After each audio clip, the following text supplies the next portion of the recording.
Good afternoon. This is the Board of Appeals, Town of Hempstead, May 15th, 2024, 2 p.m. meeting. Mr. Chairman, do you have any opening remarks? I do. For many of you, some of you have been here before, others have not.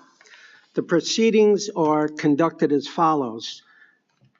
First, we call the calendar for any adjournments. I don't believe there are any adjournments on this afternoon. There are two. I'm sorry. And then we'll go through the calendar. After the calendar call, the applicant comes up and they state their case. If there are any objectors, the objectors will be given the opportunity of presenting their objections, right? At the conclusion of that presentation, we give the applicant the opportunity to sum up. Some of the cases are decided today, others are not, because for various reasons. All of the proceedings are archived, they are live streamed. We have a court reporter. If you fail to hear something, you're free to go back and look at the live stream, right? I don't believe there's anything else. Patrick? Mr. Chairman, we have an application for adjournment due to defective notice. Case 32324 Roosevelt North LLC. Variance front yard setback on Washington Avenue. Maintain enclosed porch attached to dwelling, also known as 293 Washington Avenue. Is there anyone here on that case? We'll mark it second call.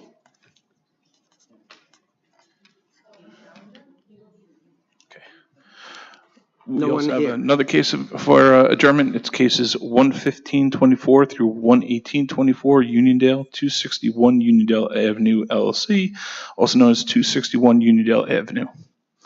Anyone here? Oh. Good afternoon. Good afternoon. Barry Nelson, 220 Pettit Avenue, Belmont, New York. At the request of Christian Brown, the case 115 to 118, 2024 is being requested for adjournment. New revised plans have been submitted, and we're waiting for the reviews. The request was for July 24th at 2 p.m. Mr. Chairman, that That's works. right. That works. You've received revised plans? They're still up with the building department. They're just waiting for denials and for them to submit paperwork through the proper portals as well. Thank you. Okay. No one else signed in on this case? No one else? Are you here? Step up, please. Patrick, there's no further notice required, right? None. Just come up, ma'am. Did she sign in? I believe We she have her did. name on there. Did you Pardon? sign? Did you sign in? Yeah, Okay. because we want you to get notice Okay. of the future proceeding. Yes, ma'am. Can I interrupt you? I apologize. Can you bring the mic closer because we want to hear what you have to say? Oh, two people. Okay. Yeah, you can Go take it ahead. out. Go ahead. Because we are the ones on Fayette Street, 261 Uniondale Avenue, I think he said, where we live on Fayette Street. We are the ones that are impacted by this dealer on Uniondale Avenue, Right. because the first thing, Fayette Street is a dead-end block, and we have a lot of people who drives on Fayette Street. And when the dealer parked the vehicle on Fayette Street, there was one time we was there for a whole month. If I can interrupt, we're only here for an adjournment. Okay. All right. So I'm here for the same case, and so is he. Okay. But you're welcome to come back and voice any objections, I will. okay? Yes.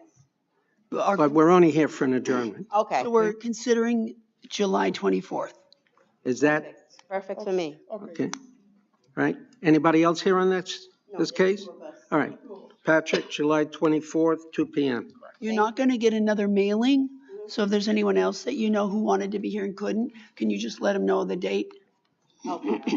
Thank you, and it's Okay, 2 o'clock. thanks so much. Thank You you. got it. Thank you. Thank you. Okay. Also have one final case for adjournment. It's case 16224 near Lawrence Millstream Realty LLC, also known as 235 Mill Street. Good afternoon, Barry Nelson, 220 Pettit Avenue. Just a Belleville, minute. New York. Are you hearing that case, sir? Yes, sir. You want to step up to the microphone?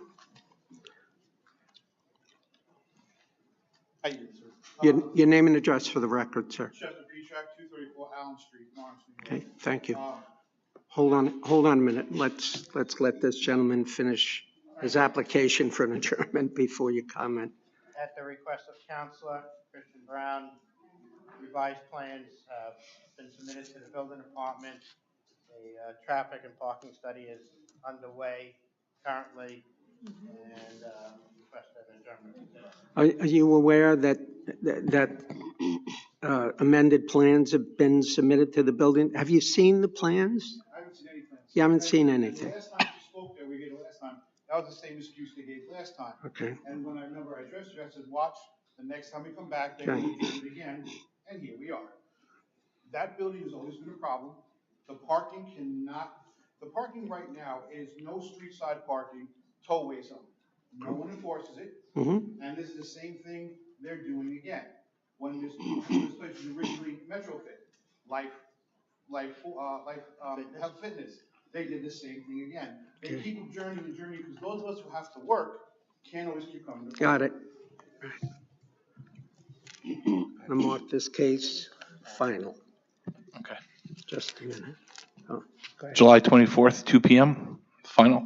This case is going to be marked final, all right?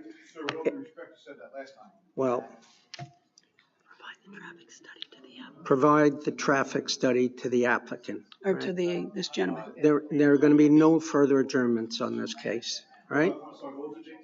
July 24th, 2 p.m. Mr. Nelson, can you get it to him within a reasonable amount traffic of time? study. When do you expect to have it? I can't give you an answer. When have the amended plans been concluded? Are they finished? I think it's still, Yes, yeah, it's still in the building department. hold on, It's done. hold on, It's done. hold on. It's existing. No, the inside is done. I've already been inside. The inside is done. Wait, Mr. Nelson, if the revised plans are completed, can you get him a copy right away? Secondly, when do you anticipate having your traffic study? I'm doing this adjournment at the request of Christian Brown. Okay, Patrick, July 24th, 2 p.m. Study within 30 days. It's final. This is final. And you can notify council that if he's not ready to go forward on that day, we're going to dismiss the case. And All right? Mr. Nelson, Yes, do you have his name and address? not yet. Okay, Okay, can he'll you get him the take it. traffic study? Today's May. Your case is July 24th. Can you please get him that traffic study within 30 days in advance of July? So by June 24th, so he and whomever else can look at it also. Yes. Okay, thank you. I'm sure Mr. Brown will be fine with doing that. Absolutely, you're welcome to my town. Just FYI, I'm also put up cameras and I'm watching the traffic myself, and it is just getting worse. Okay. And I'll be happy to bring footage of that as well. Okay, fine. Just so you know, if you bring footage, we can't look at it on your phone. You're gonna have to put it on a disc or something. I'll put it on video. Good. Okay, whatever we look at, we have to keep. So sometimes people go, can I show you my phone? We can't. So photographs, discs, whatever. I'll agree. Good. Mr. Thank you. Nelson, would you please also advise the attorney that this place of public assembly does not have a public assembly license? They need to apply for that as well? And also, traffic and parking are separate things. Traffic is movement, parking is counting spaces. One more thing, I'm sorry. Mr. Nelson, I believe you got our notice about traffic surveys and studies have to be in 30 days prior to hearing. Before. So the adjournment would fall within that window. So just make sure that the traffic study is submitted to our office 30 days prior to the hearing. And to this gentleman. We went over that. Got it? So when it goes there, it goes to there too. Thank you. Thank you, Mr. Nelson. Okay.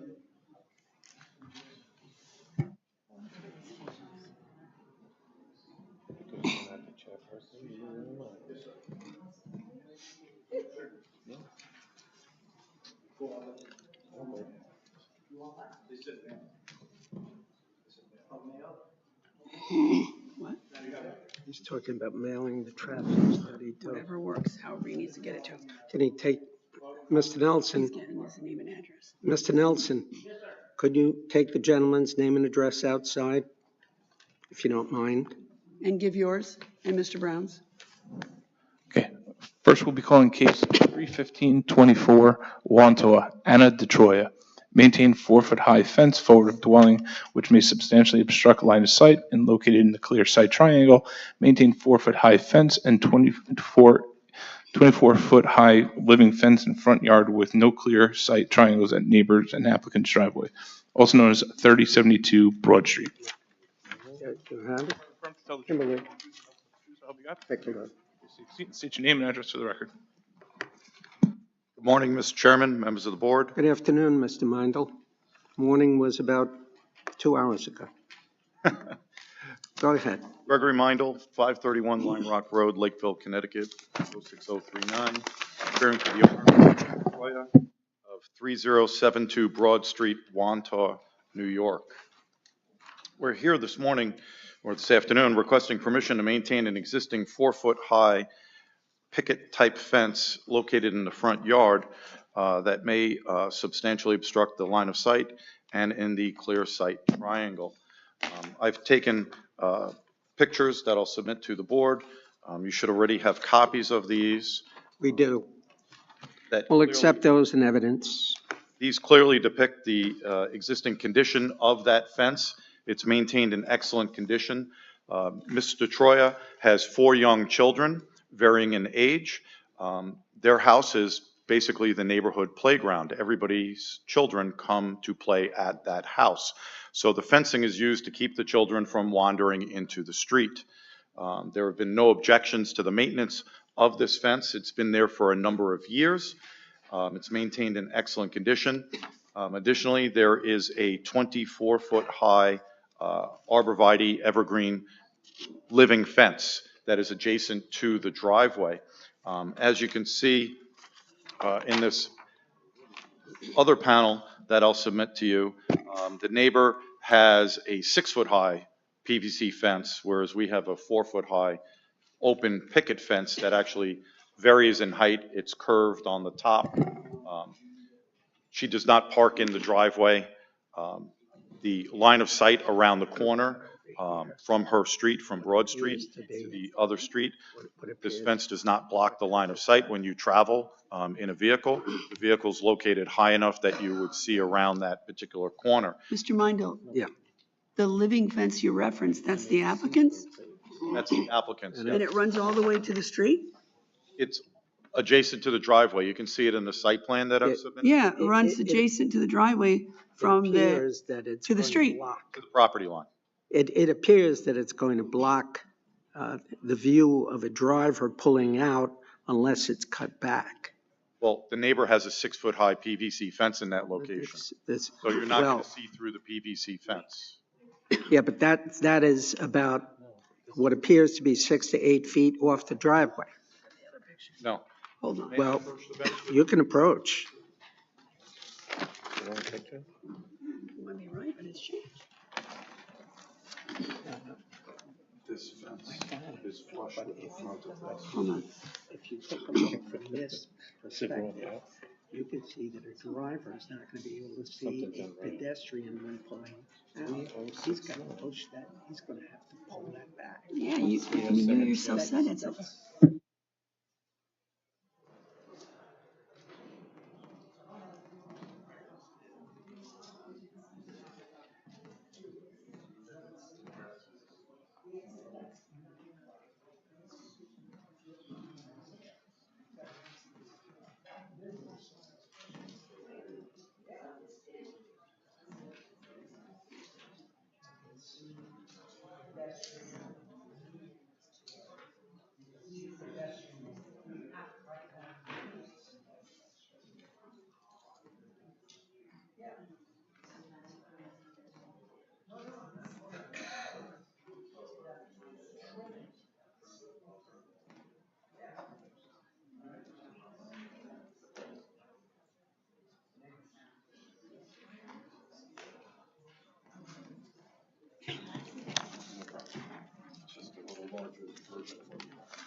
Show them, you see this? See this? Yeah, so he's gonna cut this. That's an older. He cuts it just He's like got to that. cut it back. Yeah. No, I John and Mark. We have more than one clear site. No, we have not changed that. We're only talking about this, trimming this here. We also have another clear site issue. What's your other clear site issue? Wait, look, John.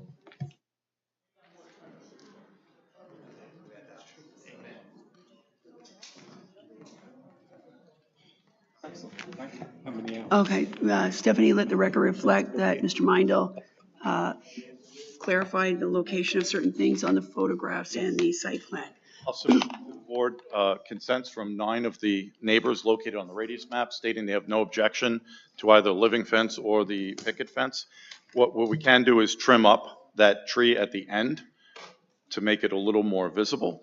We'll accept those. Mr. Mindell, that addresses the neighbor's driveway clear site triangle.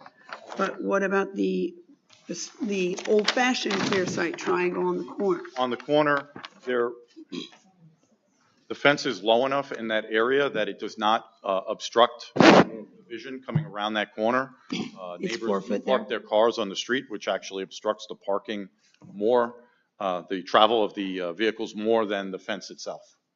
So if the board were inclined to look favorably on the application, I assume your client would agree to a condition, because again, your client has this fence, but if they sell the house, we never know. It's very easy for someone to buy a house and think, I should raise that fence, or for whatever reason, little kids. So would your client agree to a condition that the fence never be any higher, including the scalloping, never be otherwise obstructed, and never otherwise be altered? No bushes, nothing in that corner. Absolutely. Okay. Remind your client he also has, I'm sorry, he has some open permits regarding solar panels and superstorm Sandy hurricane repairs. Yes, that's Those how I would be came upon closed this out. project. We're actually proposing an addition to provide extra bedroom space for the 4 children at the house. In order to do that, the prior application that had been on this property was not able to obtain the Superstorm Sandy permit. I obtained that, which is why we're here before the board with the fencing. The construct permit has been approved. We've already had plumbing inspections on the Superstorm Sandy. We are working on that currently. So, Mr. Mindell, the living fence that we've discussed and the chairman mentioned cutting back, you're here to legalize that entire fence at 24 feet, right? Yes. And I thought you mentioned earlier it was at 40 feet. No, 24 feet. Okay, not that, we're green here on the board, so we don't care about if the tree is 24 feet or 40 feet, as long as we don't have safety issue. So when you mentioned trimming it back for the visibility of the neighbor. We'll trim back the branches that extend through the fencing in that area and clean it up. Okay. And then your client wishes to maintain that living fence, if you will, at 24. Yes, please. Okay. That concludes your case. Yes, sir. I take it. Any questions from the board? Any other questions?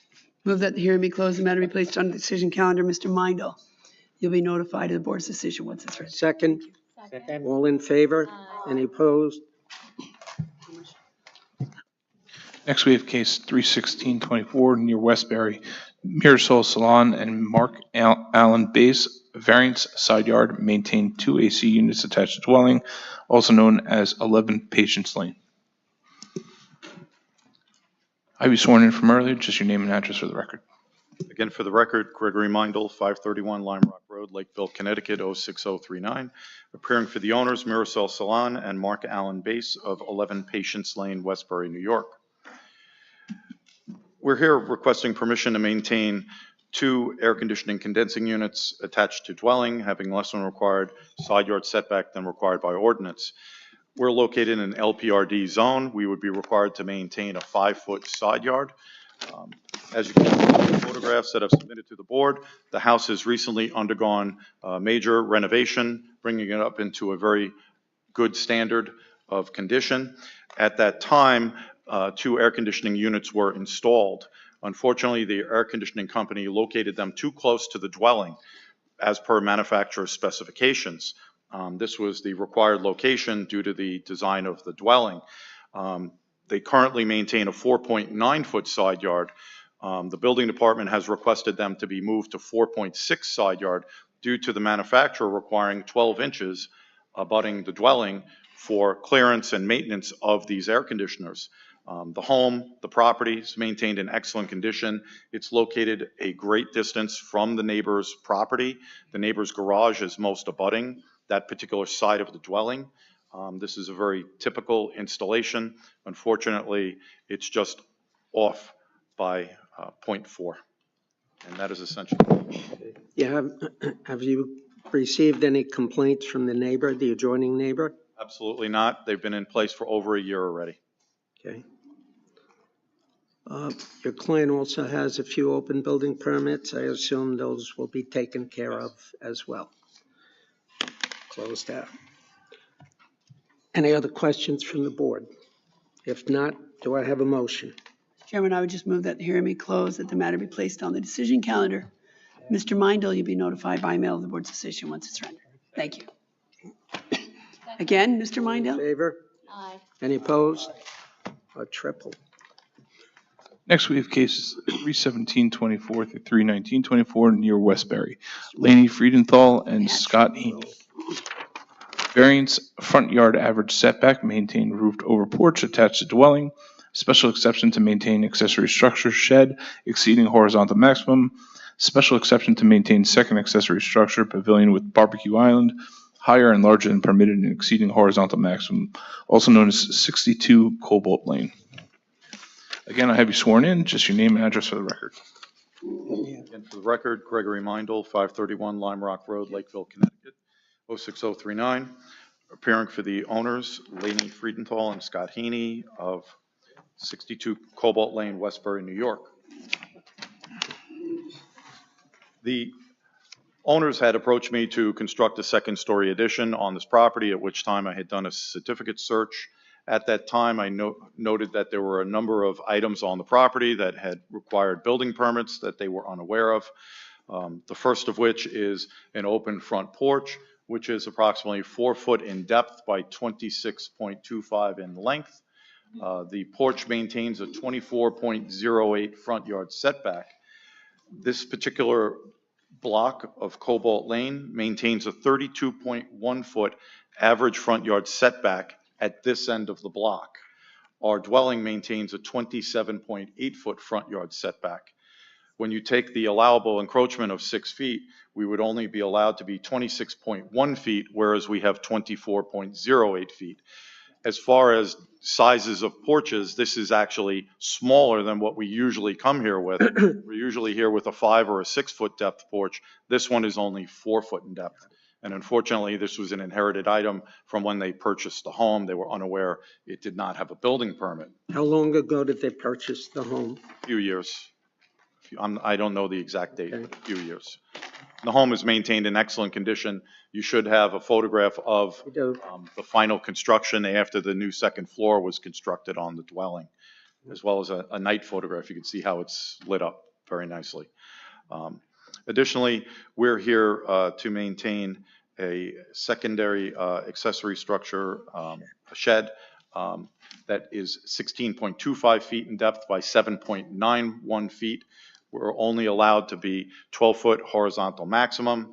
Again, the shed was in place when he purchased the home. It's maintained in a good state of repair. The shed is also 8.25 foot high. The 9 foot is the maximum for that particular shed. 144 square foot maximum. We are 128.5 feet. So the shed is actually shorter, smaller, but too long. Hold on, Mr. I think you went in reverse order, so I'm a little confused. So on shed, you did horizontal maximum, which was 16, right? Yes. 2.2. But I don't have anything else for shed. Nope, that's it. Oh, I thought you said you needed the other, okay. And on barbecue pavilion, you need higher, larger, and, Yes. and The barbecue pavilion, I submitted clear photographs of that particular addition. It's one of those that you buy at Costco or Right. Home Depot.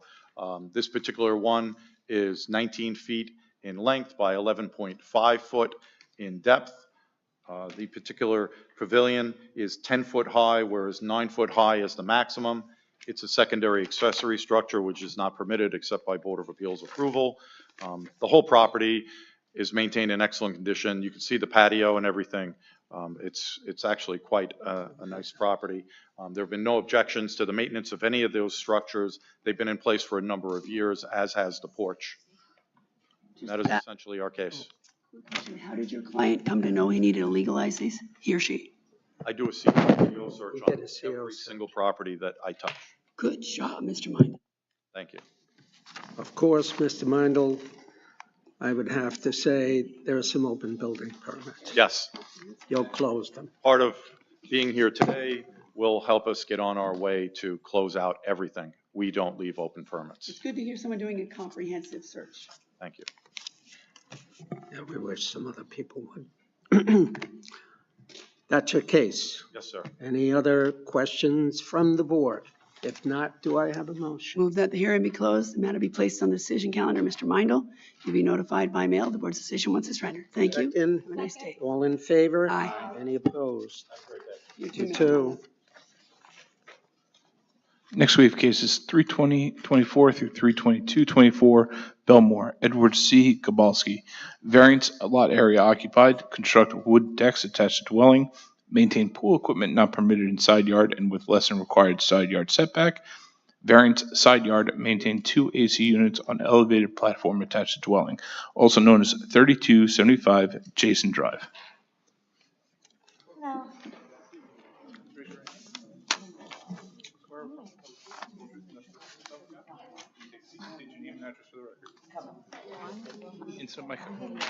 Sorry, Diane Powers in Bimbo. Oh, slow down. Sorry. Slow down, lower it so you can be loud. Speak. Talk slowly because she has to, Okay. our court reporter has to Sorry. take it in and we have to hear.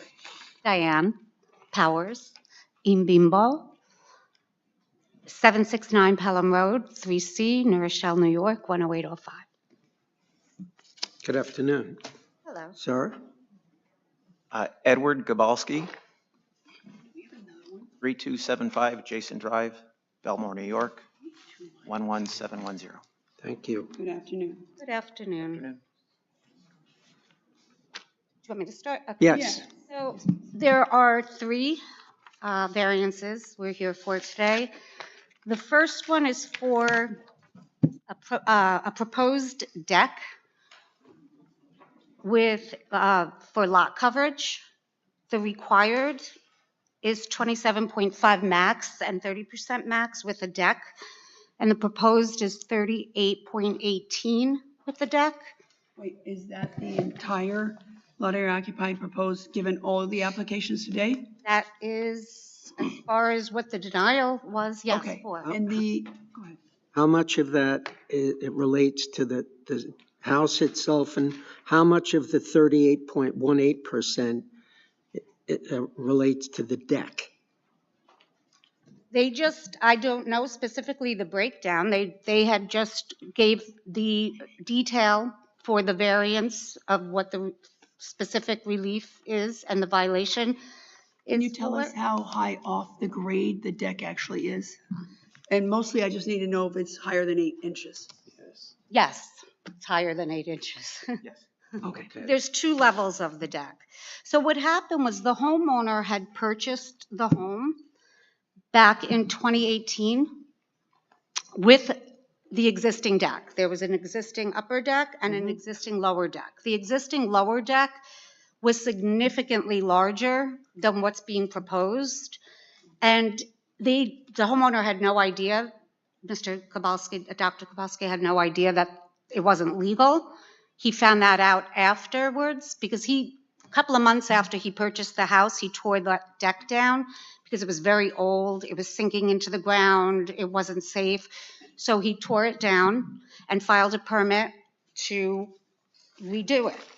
You could see, I'm sure, that that permit was filed back in 2019, which why it's taken so long to get to this point is because the other expediter who he hired disappeared on him. So I came in. So what happened was, so he tore it down. He went to go file it, found out it wasn't legal to begin with anyway, and filed this, which again is significantly smaller than what was existing there. So that is, and again, the actual, so it's violation building zone ordinance, as you know, Article 7, Section 69, lot coverage A. And again, they just specified that the required max lot coverage, I guess for this property and such, everything that's on it, is 27.5 max, and then 30% max with the deck, and the proposed lot coverage, again, with the deck is 38.18%. And if the board were inclined to look favorably on this request, would your client be amenable to a condition that this decking area never be otherwise put walls or enclosed or otherwise covered over so that it's more like a structure than a deck? Absolutely. Okay. Thank you. Let's see, did you, if I missed it, I apologize. I was focusing on the deck. You have the pool equipment and the Yeah, AC. I didn't They'll get there address yet. I that was now. waiting Thank to you. see if you had any other question about the deck. So, any other questions about the deck? Not at the No. moment. Okay. So the next thing that we could discuss is the pool equipment. So what happened with that is the homeowner filed the building permits for the pool back in 2020. Again, what's taken so long to get to this point? Again, that expediter disappeared. But what happened, the reason why, and that's an open permit.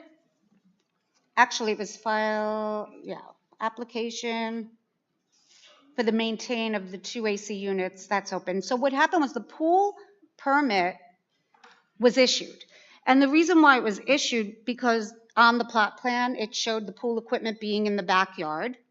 So no variance was required. Permit was issued, homeowner's contractor, while he was doing the work, suggested to Dr. Gabalski, oh, why do you want this pool equipment here? Why don't you just put it on the side? Everybody else has it on the side over here. So he, figured why not? And that's why it got moved and now therefore needs the variance for the side yard setback, which the required is 5 feet and the proposed is 3.8. Well, the existing is 3.8. Did your client discover the legalization needed for the pool equipment and the air conditioning unit because the client was applying to build a deck? Yeah, that, So when we were applying for the whole pool permit in the first place, we were notified that we needed to raise up the air conditioners that existed, and so we had that done as part of the process. And then we were notified that we actually need a variance for those very air conditioners. Right. So In other words, were there any complaints? no, it was all part of the expediter that disappeared on me basically said, these are what you need to do, and we did that. And so he got us right through the building process of the pool and then disappeared. We won't hold that against you.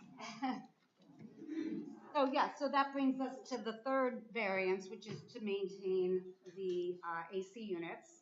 Again, a side yard setback, required 5 feet, and the proposed is 4 feet. Well, existing where it is now. Is what? 4 feet.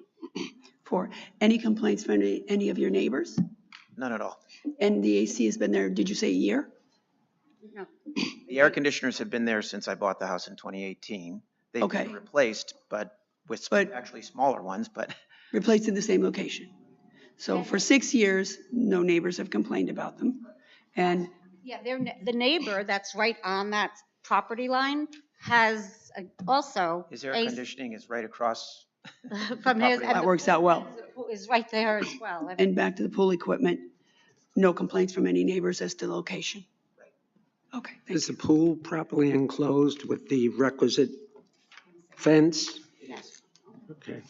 We were trying to close out that permit, and the inspector wants all these variances handled first, and he wants to do it all as Right. one. So you'll close all the open permits? Yeah, after and that, the open permit for the maintain the storm, sandy repair, That Storm is repair. being worked on. There were a few things. That'll be closed out as well. Yeah, it's going, there's Okay. there's one thing that's being addressed on it that needed to We be needed a gas line inspection, which we got. They recommended a meter upgrade, which we're waiting on because PSEG doesn't actually have those meters. And once they get them, they will put one in. Okay. Any other questions from the board?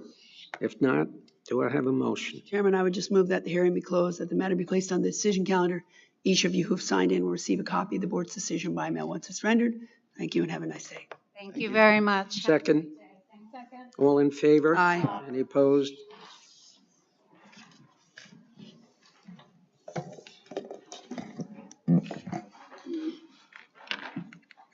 Next, we have case 32424, near Valley Stream, Avram Rodden.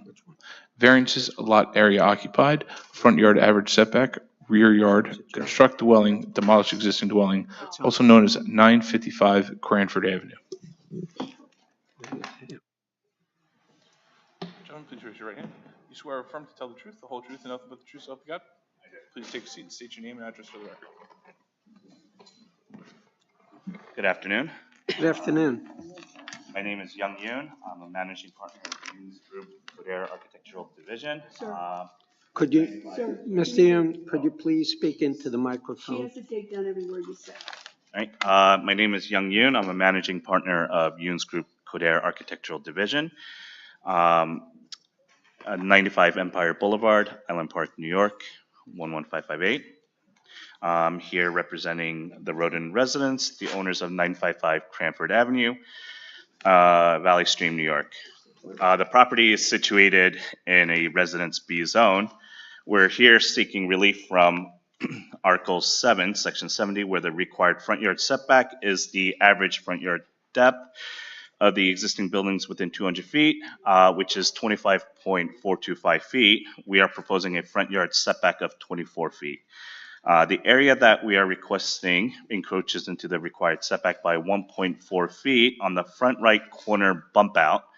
The bump out on the left side of that house encroaches 2.5 inches into the front yard setback. The frontage is a radius, and therefore the encroachment diminishes as you go further left.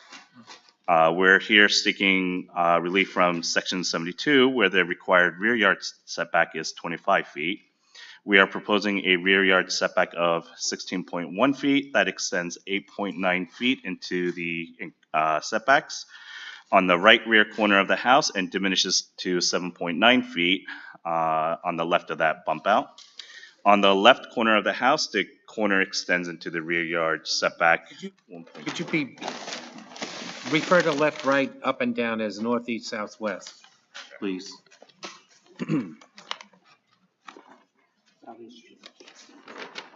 I don't know which way left is if I'm in the backyard or the front yard. Right. Thank you. Makes sense. All right, so when I referred to the back right corner of the house, I was talking about the northwest corner of the house. When I say the front right, that would be the northeast corner of the house. Thank you. Let me see. And then, and we're also seeking relief from Section 69, where the permitted building area is 27.5%, and the permitted lot coverage is 30%. We're seeking 33.6% for both. And then the Rodins have been living in this community for over 12 years. They made a very strong relationship with the community, the neighbors, and they also live very close to their temple. They are a very religious family, so the proximity of this temple is very important to them. They have a very big family. They have 4 kids, and their grandparents pretty much live with them. Being a religious family, they also host a lot of family and friends and dinners and gatherings on a frequent basis, and have outgrown their current home. As an alternative option before they hired and retained us, they did look around looking for a bigger home in that vicinity, but they weren't able to find any properties that was big enough for them, which is why we're here asking you for this variance. I do want to mention 4 properties that in the area that have been granted similar variances. 763 Sherwood Court was granted a 22 feet 9 inch front yard variance when the requirement was 26 feet. They were also granted a building area of 34.7% and the lot coverage of 35.8%. 748 Hillcrest Place was granted a building area coverage of 37.75% and also a lot coverage of 39.98%. And they were also granted a front yard variance to the house of 20 feet 4 inches when the requirement was 25.1 feet.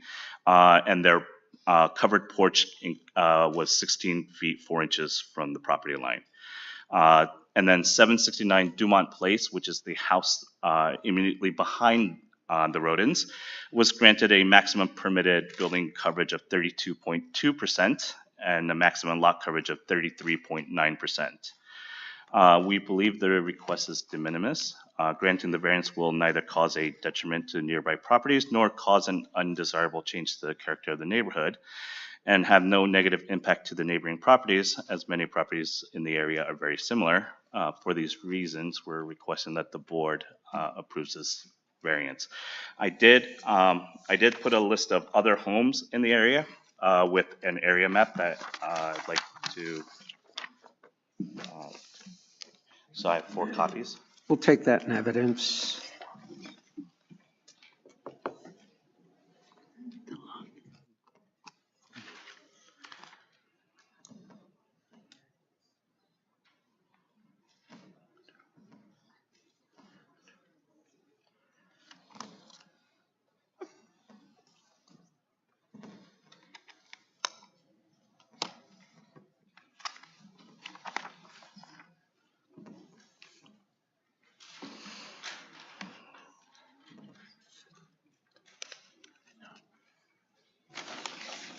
Go on. Do you have anything else you'd like to add? That would be all. Okay. Any questions from the board? If not, okay. Possible questions from the board.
Okay.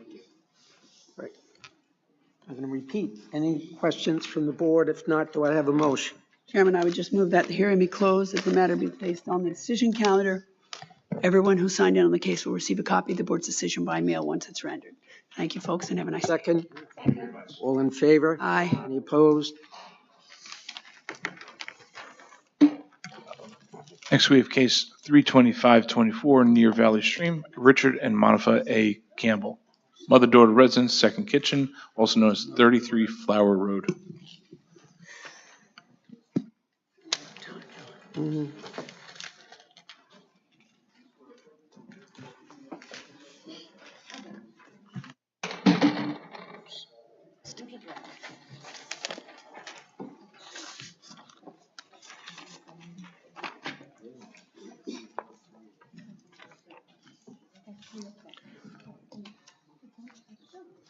Did you bring your clients with you? They're here.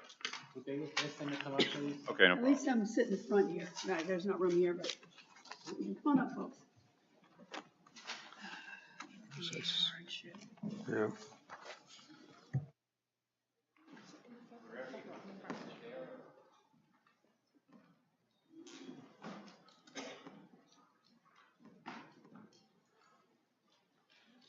You good?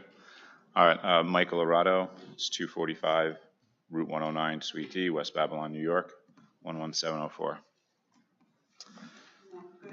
Good afternoon, how are you? So we're here for, client is Richard and Anaya Campbell. They're looking to have a two-family use at their house, 33 Flower Road, Valley Stream. I'm sorry, mother-daughter. Sorry. The house is currently being renovated under construction, building permit number 23-9119. A little slower and a little. Yeah. She has to take it down. Okay, sorry. All right. So the house is currently being renovated. There is a building permit, it's 23-9119. They currently are living in Rosedale with their parents. Once the construction is complete, the plan is to move everybody into 33 Flower Road. The application for the mother-daughter is 23-10735. They're basically looking to have a mother-daughter use at their residence to continue to have Richard's parents living with them. Is the kitchen already? No, nothing's there. Okay. House is fully under renovations, still going through inspections, everything. So I noticed on the cellar plan, it said proposed cellar on a portion of it. So there's an existing cellar, but it's part of this renovation, they're expanding that in order to. They're going to finish it, but there's not going to be a kitchen or anything downstairs, no bathroom. It's just going to be a finished rec No, but space. the portion I'm referring to isn't something that appears to already be there because it says proposed cellar, as if the footprint is, the foundation is going to be changed. Foundation's there, they're going to build it out. Like it's a proposed, the basement is existing, but it's not, it's going to be finished now with this new build. So there's no portion of the cellar that is being expanded. That's how it appears when you say proposed cellar, you know what I'm saying? Yeah, sorry about, no, there's. No worries. Keep going. So yeah, basically, his parents live with him currently in Queens, and the plan is to move them out here with them. The house has 2 off-street parking spots, which is ample because his parents do not drive, so there's not going to be any additional vehicles other than 2 vehicles that they own. The square footage for the proposed mother-daughter is approximately 565 square feet, which will consist of a bedroom, 3-piece bathroom, a kitchen, and a dining room. All the necessary egress windows will be installed, as well as all the smoke and carbon detectors. We've submitted the proposed plans as well as the reversion plan to the building department. I don't know if you have a copy of the reversion plan. Yes, may I ask you? A lot of the mother-daughters and immediate family residents who come before us, it's top and bottom. It looks here like this is side to side.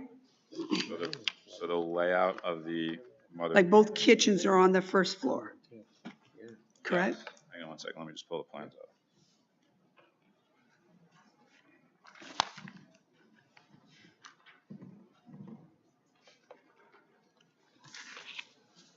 So yes, both kitchens are going to be on the first floor in this house. So who's using the unit to the right?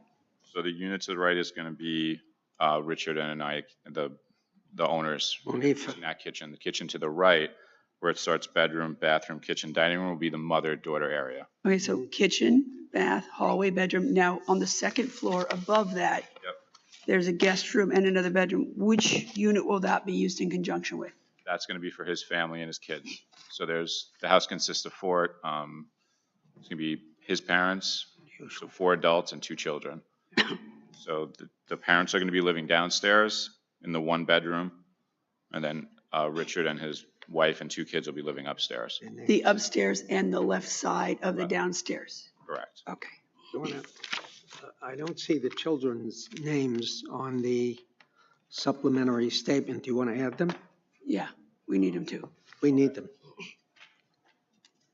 Add them under whichever unit they go with. Yeah. So while that's happening, I'll just, for the record, as part of any mother-daughter application or immediate family application, the Board of Architectural Review reviews the plans and the other materials to determine whether or not the residence is suitable to be used as a mother-daughter and/or immediate family residence, and whether or not it is suitable to use as such and suitable to revert back to a single-family residence upon the cessation of that use. From time to time, the Board of Architectural Review will make recommendations, for example, remove the hip wall, take away the roof, the door at the top, etc. And we give the applicants an opportunity to tell us why that may or may not be feasible. It might cost too much, might be a safety issue with an animal or child going down. In this case, the Board of Architectural Review did not make any such recommendations and determined that it is in fact suitable to be used in the fashion you propose and to revert back to the single-family residence at the cessation of such use, but did make one comment that there shall be no illegal occupancy in the basement / cellar. Yeah, there's So, not, it won't be. I see there's a bathroom down there, so that's the recommendation, and I just want to make the record for that, so we have that on the record.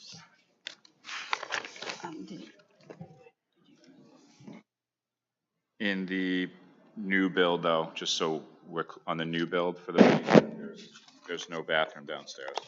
Hold on. There's a furnace room, storage room, then there's just like an open rec space, and then you have the washer dryer. Oh, you're correct. I stand corrected. I apologize. Okay, no problem.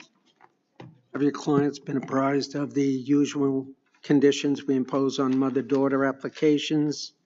That it's unique to them? Should they sell the house? They have to do the reversion. They're aware of that, right? We went over everything. And they're agreeable Yes, to our imposing those conditions? yes. That's the work in progress. Any other?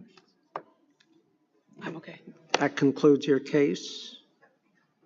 Yes, that's my case. Okay. Do you have any questions? Any questions from the board? If not, do I have a motion? Well, Mr. Chairman, I would then move that the hearing be closed, that the matter be placed on the decision calendar. You will be notified by mail of the board's decision once it's rendered. Thank you. Have a nice day. All in favor? Aye. Any opposed? Any abstentions?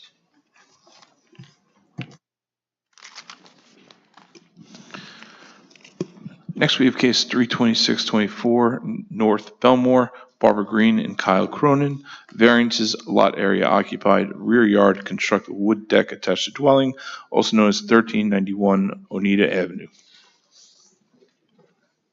You swear or affirm to tell the truth, the whole truth, and nothing but the truth, so help you God? I do. Please take a seat, state your name and address for the record.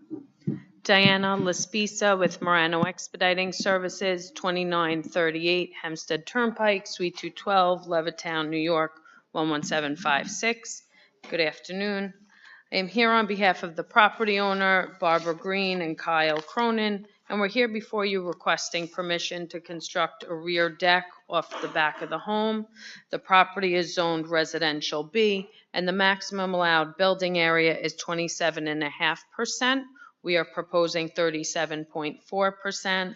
We are also required to hold a minimum rear yard setback of 25 feet, and the proposal is for a 6-foot. What percentage of that lot area occupied of 37.5 is this proposed deck, and how high off the grade is it? So the deck consists of 7.7%. The original dwelling is already over the max allowed. So the deck's 7.7%, and the deck is 2 foot above grade. So essentially, so the first floor elevation of the home is at 3 feet. There will be one step down onto the deck that'll be 2 feet above grade. And that's really it. It's just, it's not going to be enclosed. They're going to have plan to put a hot tub in the deck. Ms. Lapisa, would your client accept a condition if the board were to look favorably on this application, that that deck not be further enclosed and or covered in the future? 100%, yes, definitely.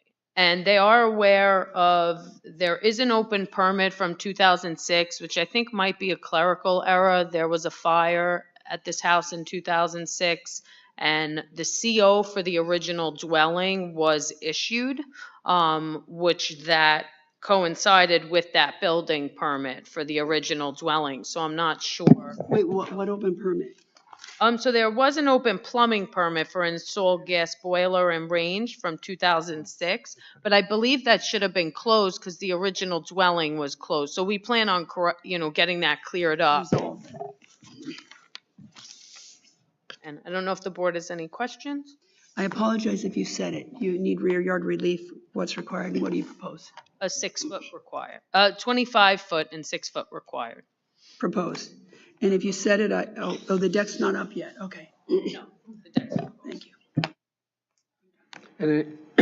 Any other questions from the board? If not, do I have a motion? Move the hearing be closed, the matter be placed on the decision calendar. Ms. Laspisi be notified by mail of the board's decision once it's rendered. Thank you. Thank Have you. a good day. You You too. too. All in favor? Any opposed? Next, we have case 32724, near Garden City, Clawcade Amusements Corporation. A special exception to use part of premises for place of public assembly and amusement proposed indoor gaming arcade, also known as 630 Old Country Road, Roosevelt Field Mall.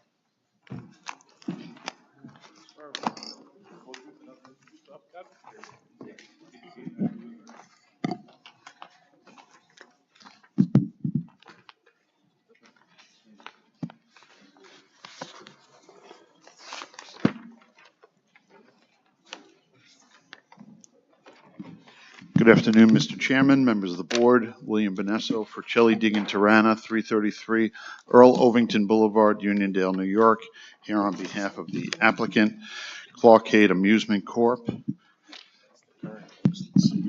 Randy Wasserman, 2874 Valerie Court, Merrick, New York, also from Cloquet.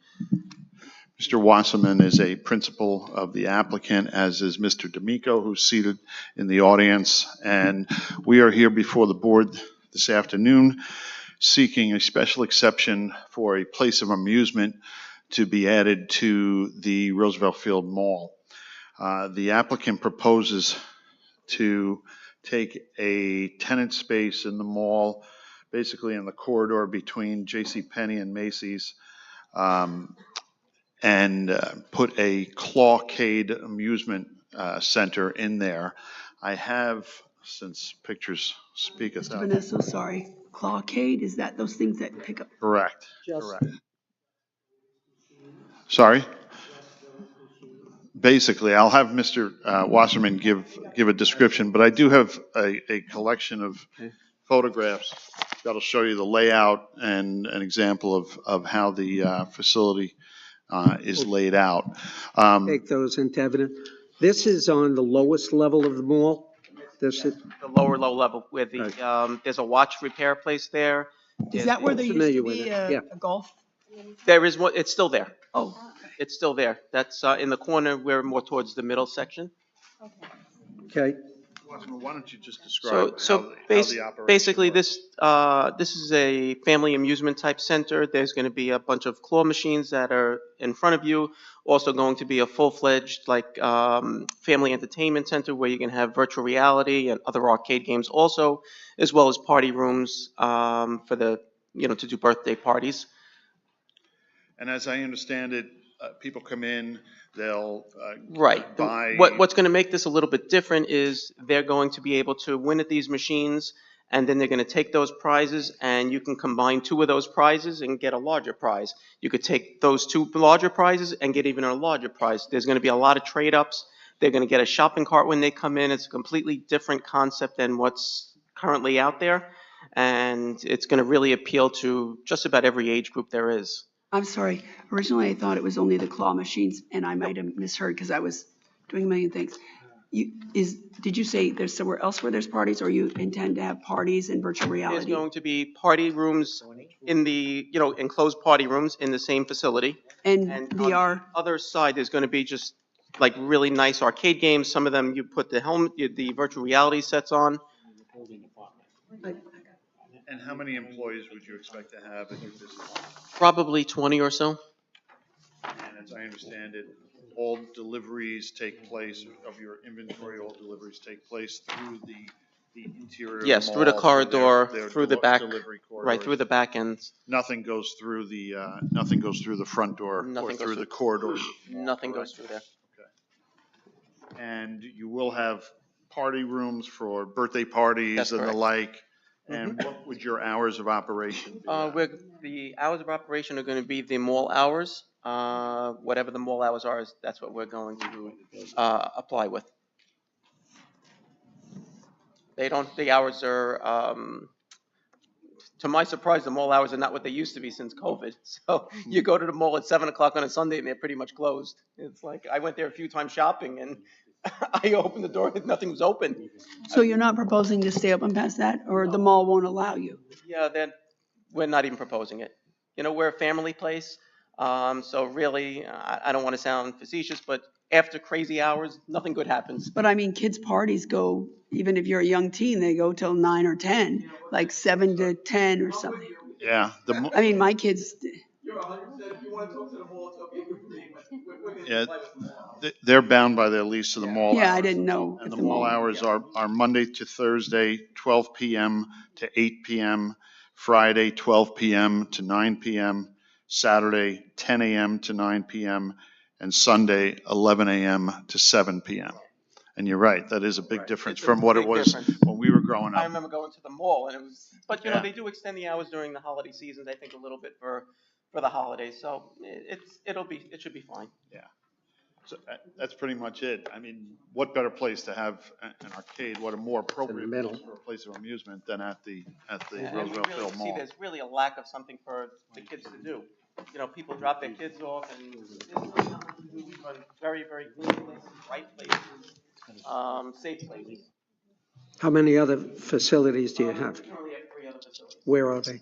One is in Levittown, one is in, Garden City, and one is in Queens. Where in each Where- location? We have Laser Bounce in Levittown. Oh, okay. We have Qzar in Carl Place, and we have another Laser Bounce in Glendale, Queens. Okay. What? One in Garden City. I was gonna I'm say. sorry, I meant to say Carl Place. I'm sorry. Okay. I always go to Eaton Garden City. I apologize for I don't that. blame you. What's There are that? good restaurants there. Yes. Other than that. That was a Nassau County- plug for the locals. No, You we missed have it. good restaurants there. We go from here. Right? Any Nassau other? County Planning Commission recommended local determination. Okay. Any other questions from the board? If not, do I have a motion? Move that the hearing be closed, the matter be placed on the decision calendar.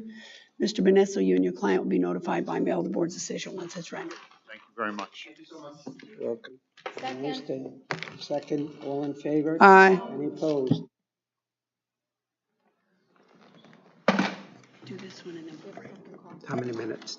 10. There's only, Right here. those cases were adjourned. This is.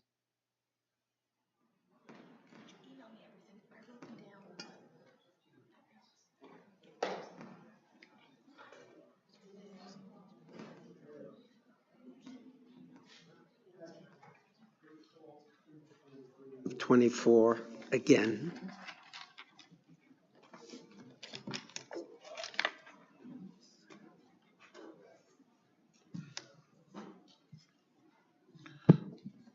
Next is case, this is second call for case 32324, Roosevelt North LLC, variance front yard setback on Washington Avenue, maintain enclosed porch attached to dwelling, also known as 293 Washington Avenue. Is there anyone here on this case?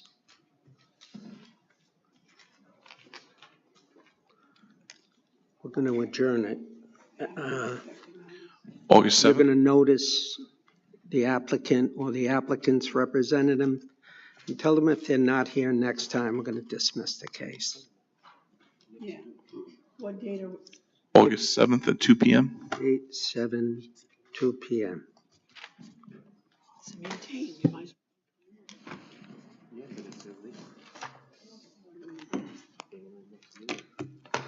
Okay, we're going to take a short adjournment. I'm talking about 10 minutes and not more.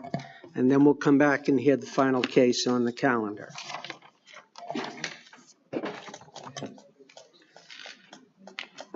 Is the applicant's lawyer here? Who's the applicant's attorney? Is he here? Okay. We object to everything. Can we take it? I need a bathroom break. And I guess they should object to that as well.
It's perfect. It's a balance, right?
You wanna unmute there?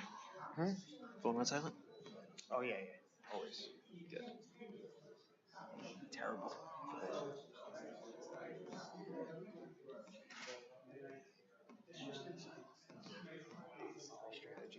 My strategy backfired. She moved the camera.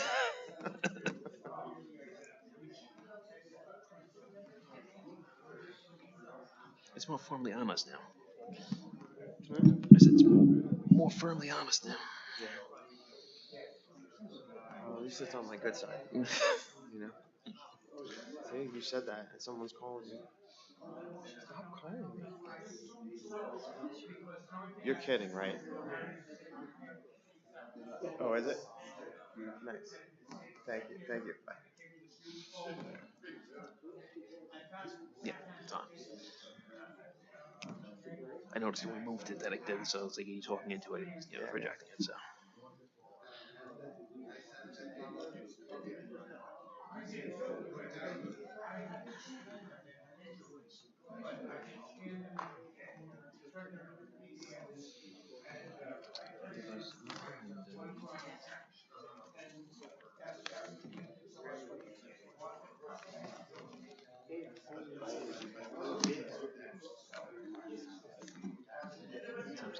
They have the packet, right? You gave 11 by 17s and everything?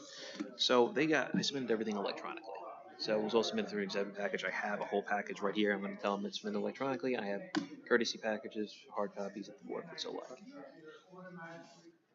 Just because I know like they're not going to be able to see. No, yeah. These things. Me too.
Yeah, when you want the burn depictions put up, just tell me when you're doing your presentation. Yeah. Yeah, yeah, of course.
Wasn't someone else here last time, Joe? Wasn't there another attorney here last time? You sure? Oh, it's the firm. I get it, but there was another attorney here. Okay, Patrick? Next, we have case 1382-24 Oceanside, Mount Sinai, South Nassau. Special exception to park in Residence B District and parking in front yard setback on Washington Avenue, Nassau Parkway, and Oceanside Road. Additional parking in conjunction with case 1375-21, also known as One Healthy Way. Gentlemen, please stand. Okay, you're going to you swear or affirm to tell the truth, the whole truth, and nothing but the truth, so help you God? Yes. Please take a seat, state your name and address.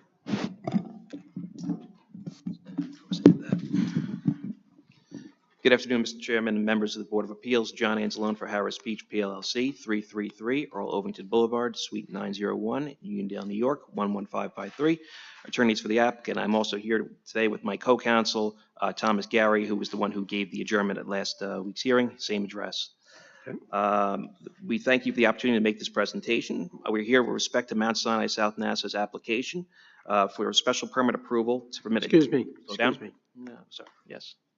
Two things. Could you speak a little more slowly so that the court reporter can get down what you have to say? And I'd like to let the record reflect the fact that Mrs. D'Amato was recused on this case. All right, proceed, please. Sure. All right. Thank you. I'm here with respect to Mount Sinai South NASA's application for additional surface parking located in the residence zone and in the front yard at their Oceanside campus, together with associated improvements.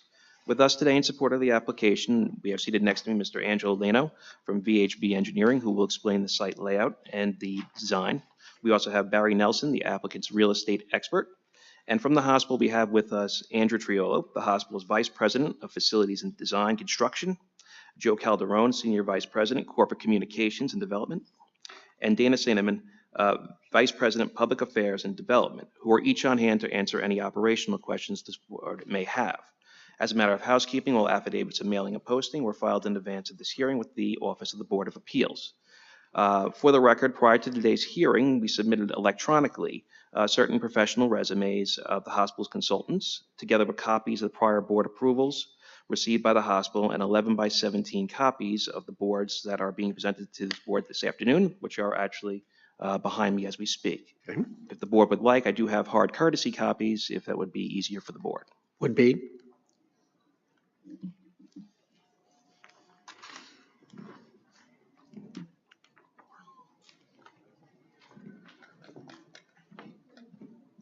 As this board may remember, the hospital has received a number of approvals from this board over the years. Pursuant to zoning and secret approvals from this board and the town board, the hospital is constructing significant improvements to the hospital and the adjacent public roadways and infrastructure, including a new central utility plant and patient care pavilion, which are being constructed pursuant to the FEMA Alternative Project to harden the south shore of Nassau County's emergency medical infrastructure against future natural disasters. The improvements, which are phased, also include parking improvements in addition to those before the board this afternoon, which are being funded by the hospital. Today, special permits are sought pursuant to Building Zone Ordinance Sections 272F1 and F3 for additional surface parking in the front yard along Washington Avenue, Nassau Parkway, and Oceanside Road, all in the Residence B zone. The hospital most recently received similar variance relief, which is special permit relief, along Washington Avenue on December 8th, 2021 for case number 1375. The hospital is seeking special permit approval to locate additional parking by demolishing the 5 homes owned by the hospital immediately south of Oswald Court on Washington Avenue. The northerly 3 of these 5 homes were previously approved in 2021 for parking.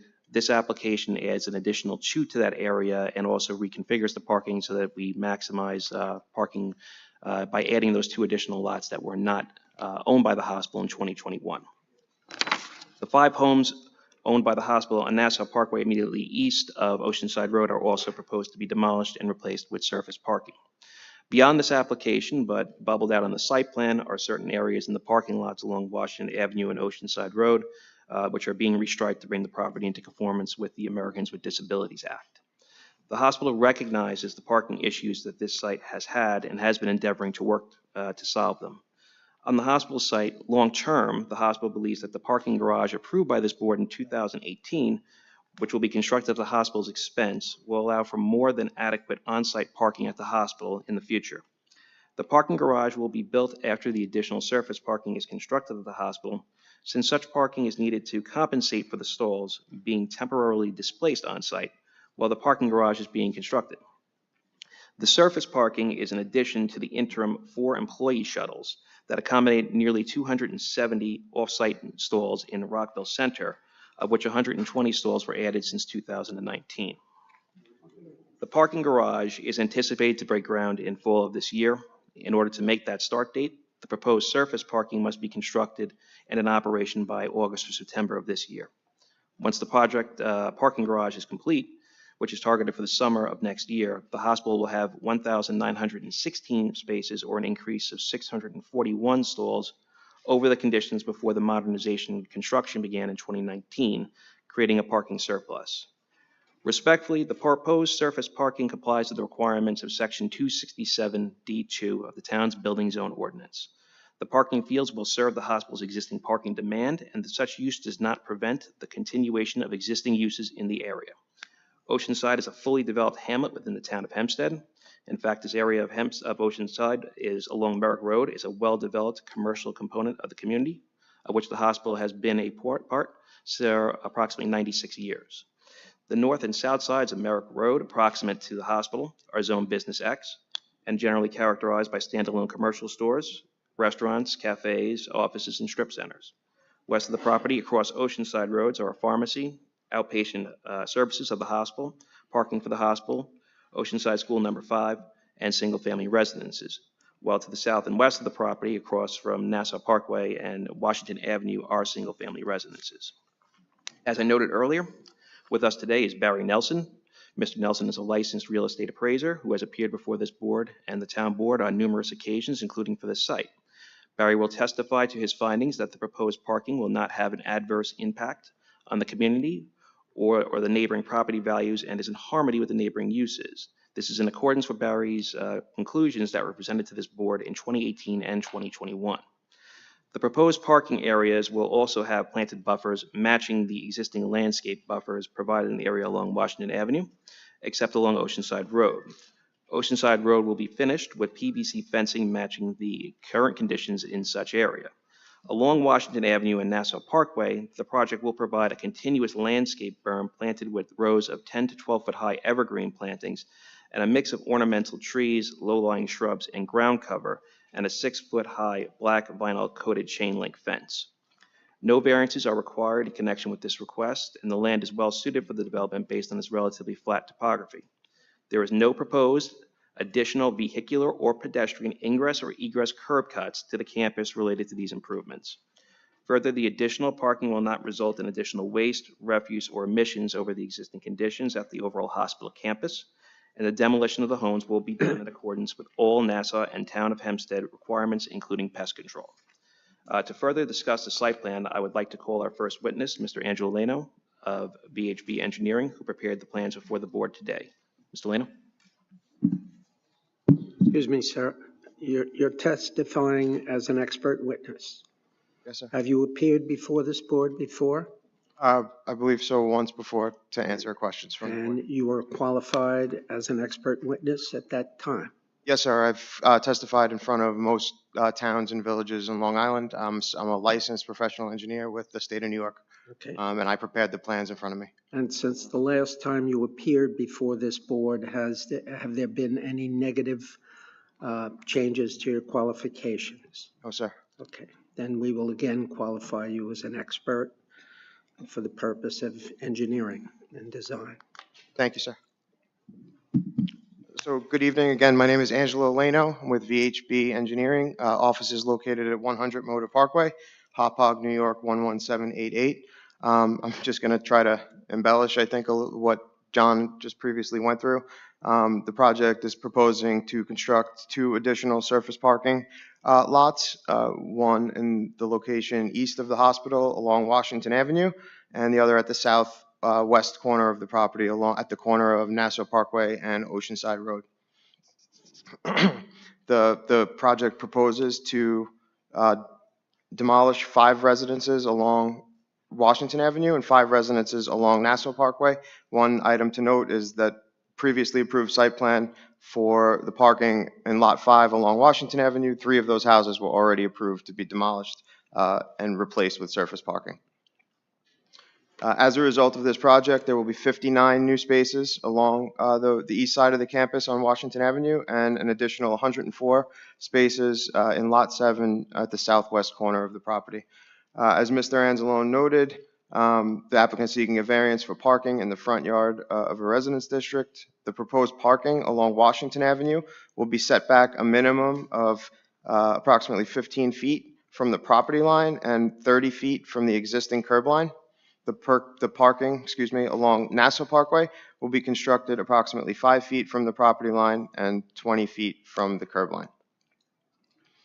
As Mr. Anzalone indicated, there will be no new curb cuts. All of the driveways for the existing residences, those curb cuts will be closed. There will be no additional access as a result of this project. All access will be from existing entrances currently serving the campus. Again, as Mr. Anzalone stated, the project proposes to provide as sufficient a buffer as can be managed with a 2 to 3 foot high landscape berm, a double row of evergreen hedges, supplemental shrubs and plantings, as well as a 6 foot high black vinyl chain link fence, preventing access through the landscaped areas to the hospital property. Along Oceanside Road, the distance between the parking and the back of sidewalk will be approximately 5 feet. As there is not sufficient room for a berm, we propose to extend the existing PVC fencing to the corner of Oceanside and Nassau Parkway and provide some shrub plantings in front of that PVC fencing. In addition to the parking area, all the parking areas will meet the town of Hempstead requirements, engineering and building department requirements with regard to stormwater, lighting, dark sky compliant lighting, pavement section, landscaping, and the like. I'm happy to answer any questions that the board may have. Thank you. If the board has no questions for Mr. Lano, at this time, we would like to call Barry Nelson, our real estate appraiser. You may. All right.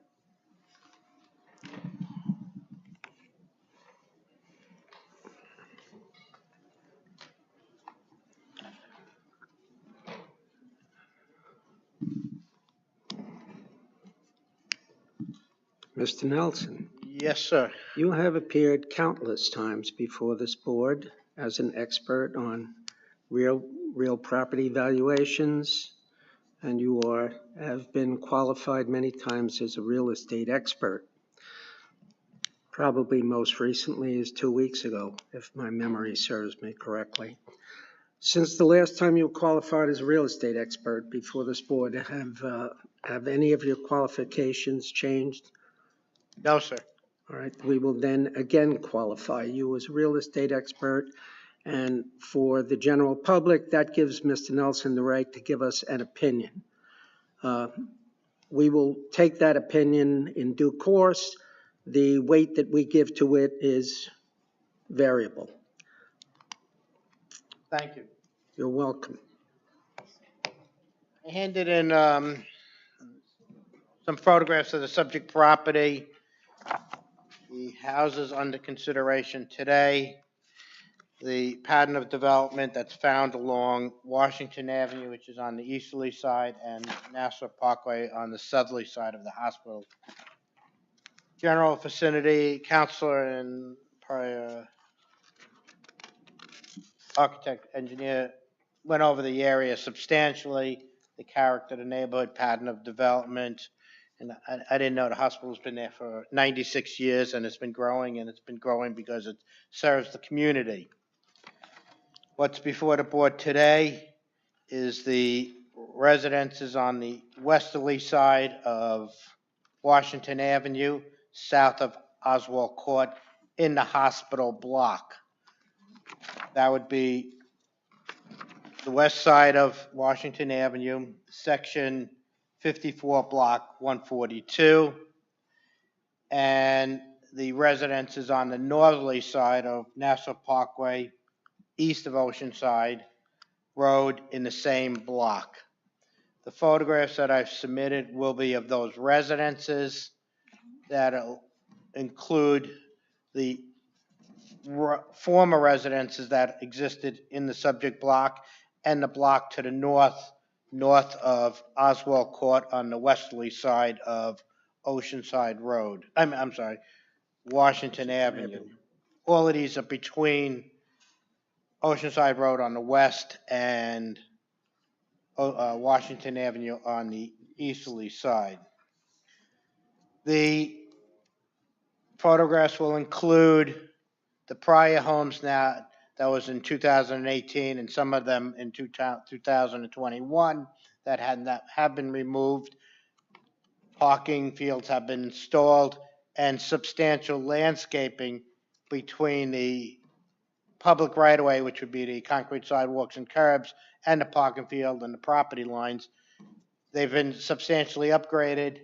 They've been screened from the visibility to the residences, whether they're on the easterly side of Washington Avenue or in that vicinity, as well as some on Nassau Parkway. That pattern of development for the parcels that are before this board will continue. Double layer of landscaping, substantial mature plantings, so there'd be almost minimum, if any, visibility to the parking field from the public right-of-way areas. The applications request are strictly for special exceptions for parking in the residential district, the residential B, and parking in the front yard setbacks. That is consistent with the pattern of development of the former applications that were before this board and now improved, as well as many of the other uses in the area, general vicinity on Merrick Road, on Oceanside Road. It's a continuation. As far as property values and character of the neighborhood, these homes are all within the subject block where the hospital exists, and that would be east of Oceanside Road, north of Nassau Parkway, west of Washington Avenue, and south of Oswald Court. It's my opinion, and I've reviewed my prior testimony for the prior applications. I have comparable sales from those dates up to today. Property values in the general vicinity in 2018 was selling for around $450,000 to about $550,000. Over time, property values have appreciated. Homes have all, when they came on the market, sold within reasonable times, and now it'd be generally with the pattern of transactions in the area, anywhere from 30 days to less than 6 months, and you'll find that today in today's. Mr. Nelson, yes. Property values have appreciated in general. Yes, sir. Can you reflect upon whether or not property values adjacent to this hospital have appreciated as much as other residential properties in the area? Consistent with the pattern, yes, sir. And if you would like, I will submit the analysis or the review of the statistics that I've studied, and they were within the several subject of the hospital and within several blocks. In fact, generally, last year, the property values were selling in the median price range of $600,000. Where? In the vicinity of the subject property, okay. Anywhere from a low of $449,000 to a value of in excess of $1 million. But the mean price range in that vicinity last year was $644,000, with the median price of $500,000. I'm going to round it off to $600,000. I'll submit those with the addresses. Today, they're currently those homes in that same vicinity. The mean the mean asking price now is $850,000, with the median price selling in $780,000.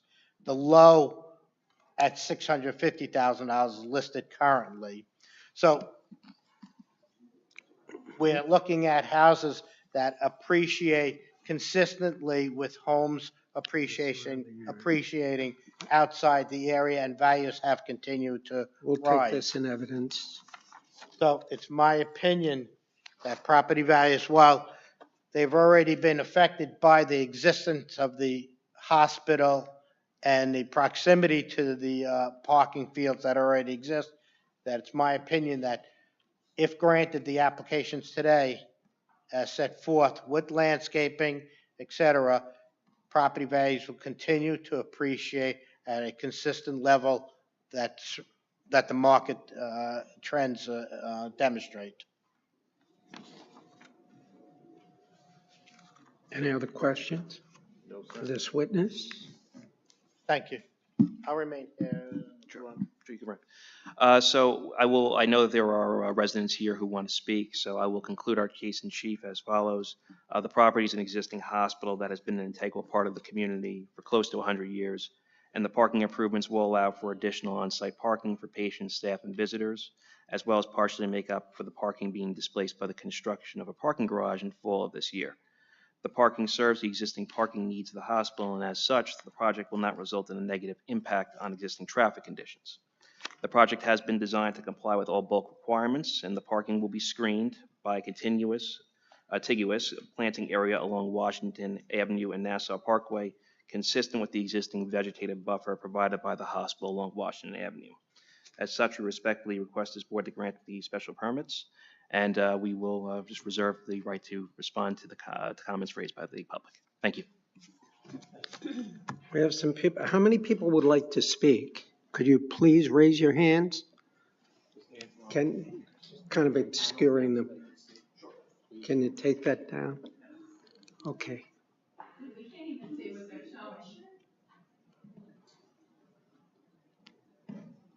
Turn this one around as well, please. And the board below. Okay. So who would like to speak first? In any particular order? Folks, you raise your hands. Would any of you like to speak? I'll go first. Good. Why not? Name and address for the record, sir. My name is Frank. They'll swear him in. Go ahead, swear him in. I don't think we have to do that. I do. Okay. My name is Frank D. Resto. I live at 2375 Washington Avenue in Oceanside. Hold on a second, sir. Are you signed in? Are you signed in as being opposed? I did not. I signed in. I didn't mark for or against. I did not see that.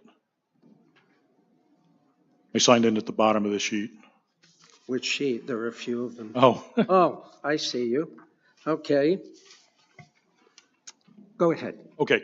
I really have no objections as far as what's going on. The questions I do have is they're adding 150 something spots. I want to know if there was a traffic study done. We've never seen a traffic study done as to the additional parking. Andy, I'm sorry I didn't ask you that earlier. And the other thing I have, I forgot. The ingress and egress. They added a new one on Oswald Court, which does not affect us, but it's on the plan, yet it's already been completed. Is there supposed to be any notification as far as when they do stuff like that that affects the surrounding housing? I mean, it's done, but nobody was notified. We'll address that.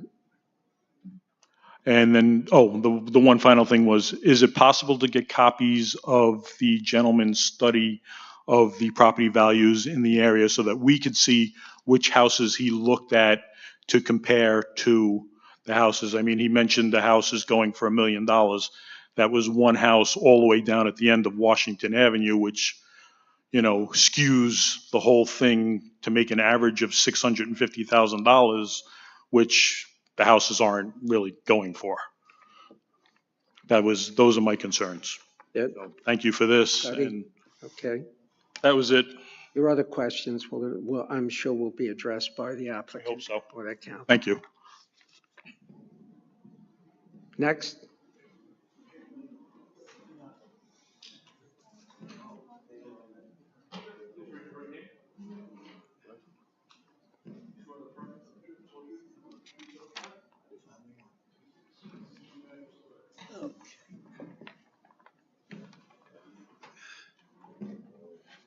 My name is Donald Kenny.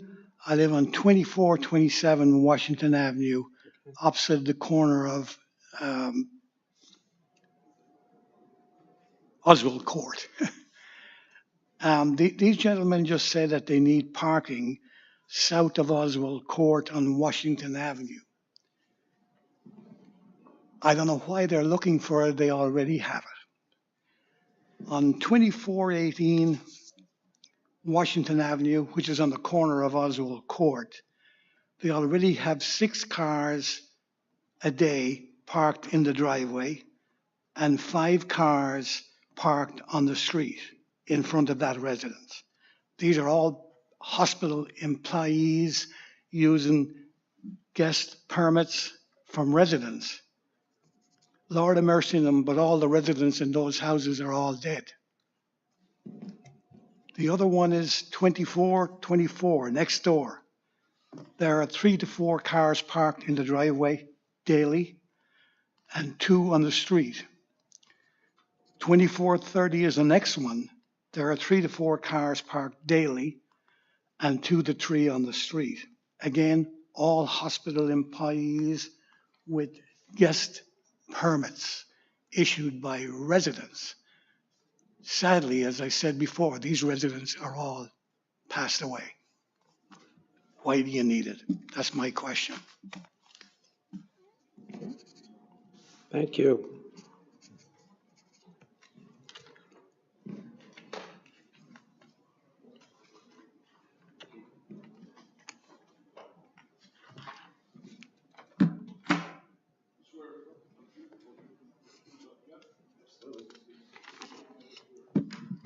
My name is Anthony DeBonis. I live at 2417 Washington Avenue, directly across the street from the proposed parking lot.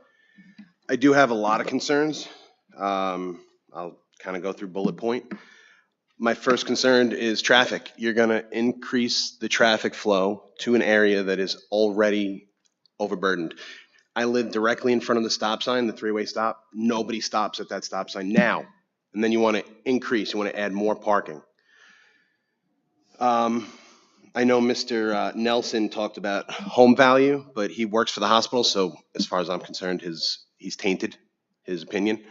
So you're going to devalue our homes. You're going to increase our taxes because now the town is losing 10 houses that they're not going to get home taxes on, right?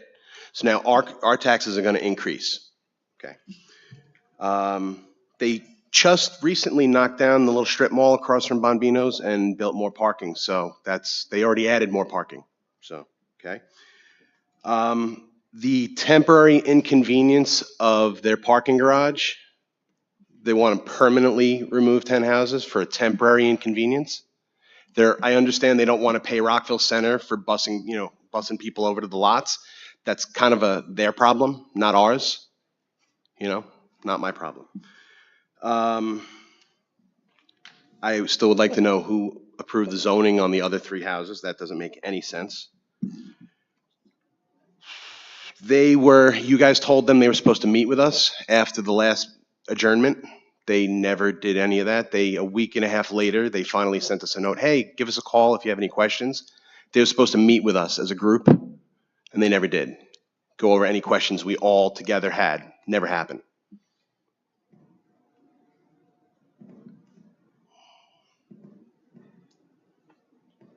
They don't pay taxes. That's another big thing. So again, taxes are going to increase. They don't pay them.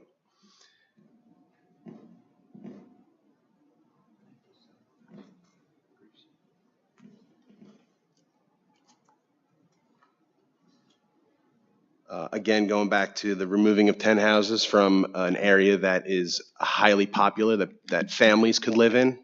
They also never said what's going to happen if they're denied, what will happen to the houses if they're denied. But I think the bottom line comes down to this. Where does everybody live?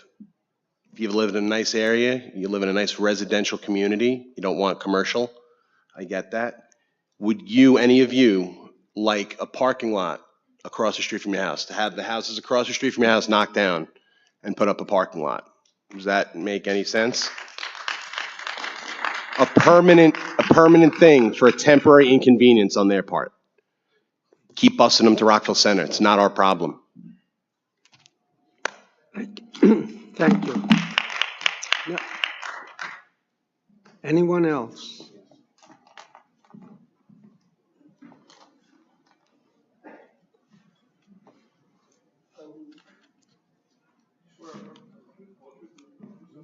I do. Sure. Oh, cool, wireless. Hi, everybody. My name is Bob Combe, C-O-M-B-E. I live on 2462 Rockville Center Parkway, which is 1 block removed from the hot zone. I only have basically 4 questions. One, this gentleman spoke very eloquently about taxes. And I don't know for a fact, although you may, that the hospital pays for the houses they own now on Washington and Nassau. If they do, then that means I guess they would pay for the taxes on those houses. So I think this leaves my second question is, if they do pay for those taxes and now they destroy them and put up a parking lot, no problem, but how's the town going to get its taxes? Are they going to raise our taxes because of this? That's a concern that you have, that I have, that I think everybody in the room has. I have 2 other questions quickly. One is, right now the emergency entrance for the hospital is on Nassau Parkway. Will that move? Will that go over to Oceanside Road? So that's kind of an interesting thing there. And the other one is that somebody just asked me is, the hospital's laying in lovely shrubbery and very nice gardening touches, and that's great. How long will they maintain that? Is that in perpetuity, or is it just like, they look good, now fire the landscaper? That's all I'd like to know. I can address that. Great. With respect to the maintenance of the shrubbery, it is supposed to be maintained. That was a condition that we imposed in 2021. Thank you very much. You're welcome. And that's it. Thanks for your time. Doing a great job. Hang in there. Next. Oh. The shrubs that they did put up are already dying. Okay, all right.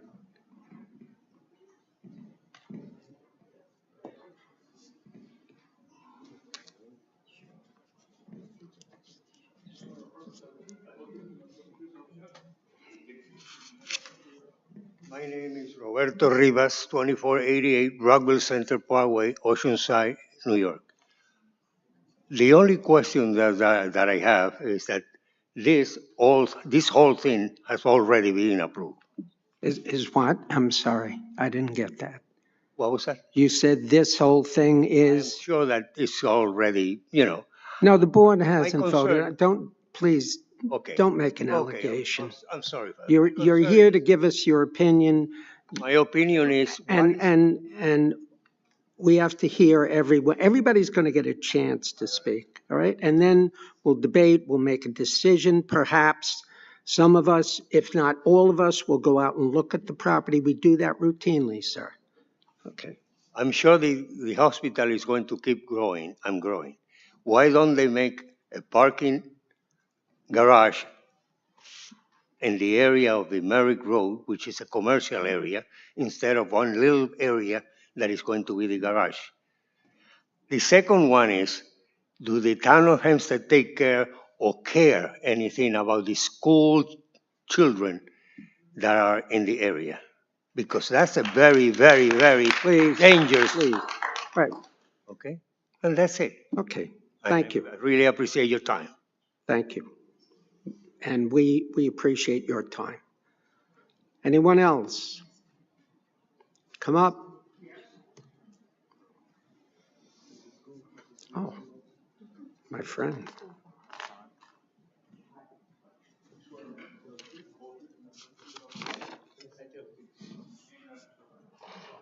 Richard Himes. Okay. Richard Himes, 2531 Mount Avenue, Oceanside. I wasn't speaking close enough? No. Okay. Better? Richard Himes, 2531 Mount Avenue, Oceanside. Okay. So traffic study, I don't see it. I've had copies of their plans.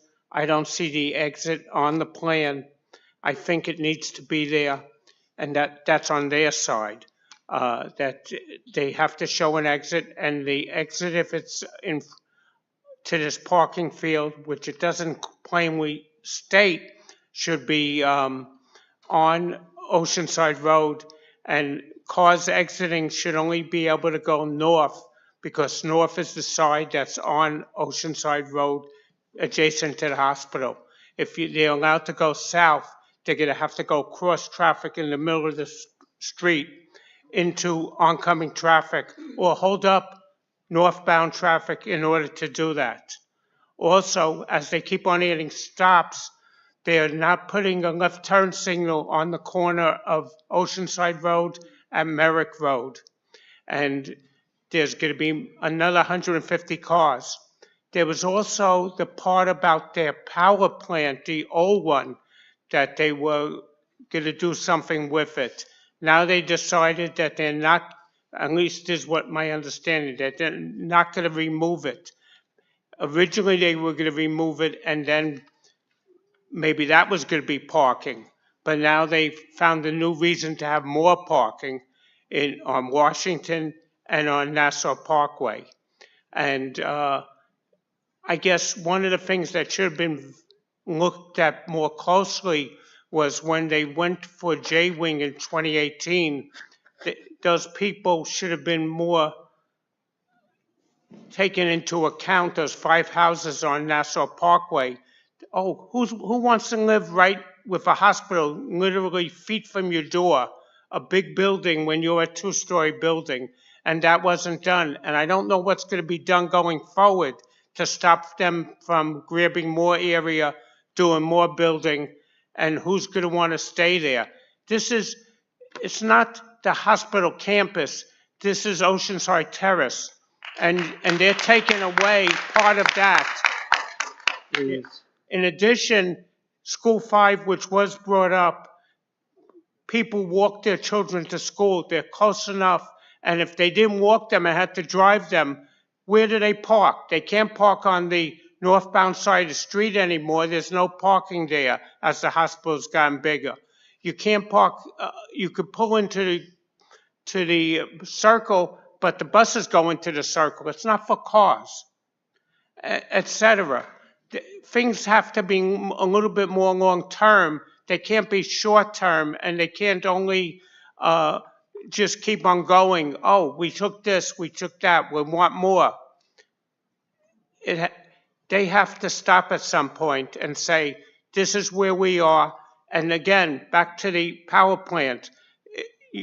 If you look back, that was part of, we're going to build a new power plant, we're getting rid of the old power plant. That could have been parking spaces. And that doesn't seem to be. And there's no traffic study and nothing saying that the cars coming out there, and I know I said this already, are going to only go northbound to get out of the parking field. It's not there. And they didn't put it in. And that gives them a lot of wiggle room to do what they want. Oh, and then it was brought to my attention that there's another entrance for service vehicles that's a little bit further north of J-Wing. And that cars pull in there and pull out there going in both directions. But and I don't know if it exists, but they should make it so that you can't go into that parking field that they're talking about building on Nassau Parkway and go across to the service area. They should make it such as a fence or something going across that area so that service is one thing, parking is another, not from one to the other. There's a lot to be looked at and a lot to be evaluated. Not just, okay, we got these houses because nobody wanted to live there anymore, and now we're gonna build some more parking. And then they're gonna put up a plastic or PVC fence on the Oceanside Road side, in back of the last house on the corner there. But there's already a hole in the old PVC fence that's there. So I think in back of that, and I'm not trying to build a fortress, but in back of that, they could put up their burrs or whatever it's exactly called.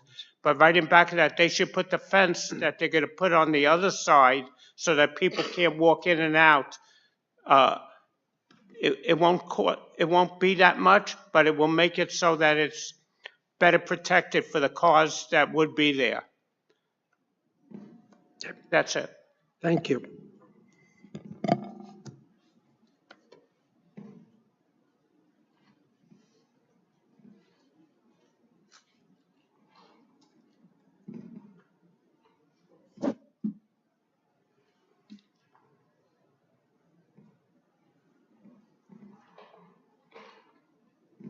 Anybody have any questions for me?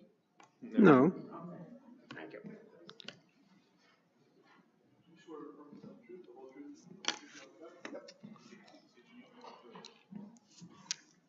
Rob Rivas, 180 Harvard Avenue, Rockville Center. I grew up on Rockville Center Parkway, and I have family who still live in the neighborhood. I would encourage you all to take a look at the proposal and the encroachment. Obviously, I'm opposed to it in the neighborhood. I would like to know whether or not, and perhaps this is the traffic study, but I'd like to know whether or not a study has been done in terms of the anticipated or the daily parking needs in general and mass for the hospital versus whether or not the completion of the parking garage, which I believe will have 700 spaces, whatnot, when you add that plus all the additional parking that the hospital has already created, whether or not that's going to fulfill their daily requirements or whether or not they're still going to be short the number of parking spaces on a daily basis to alleviate the imposition on the community. I don't know what that would be called, but I'd be very curious whether or not, regardless of what happens today, whether or not once the parking garage is completed, will they find that they have sufficient parking to meet their needs to keep it on their campus? And then the other thing is just a quick anecdote. I was speaking to a gentleman from Mount Sinai. I went to school 5. I was born in South Nassau. I used to, as a gentleman right before me, walk home with all the kids on Oswald Court. All of those houses, I remember there was a family that was an immigrant family. I befriended him. That is now a parking lot. All of those houses are gone. Then you make a right as I was going home, and that was Washington Avenue. And there was a kid from Limerick, an exchange student, Liam, when I was in elementary school. All of that is parking now. Down the street on the proposed houses that are going to be demolished if this is approved, Joe Filicamo and his family used to sell Italian ices every day all summer. And right across, I used to play baseball with the 2 boys who lived in that house.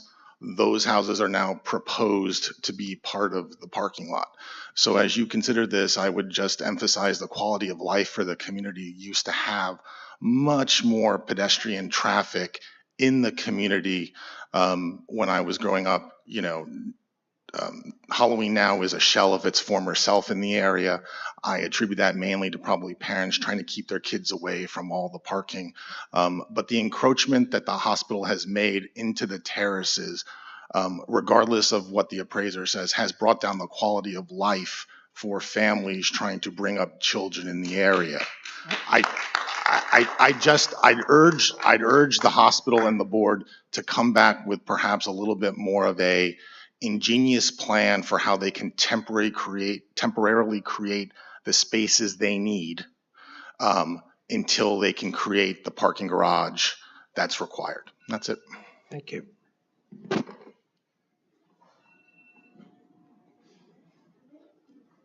You're it. Perhaps.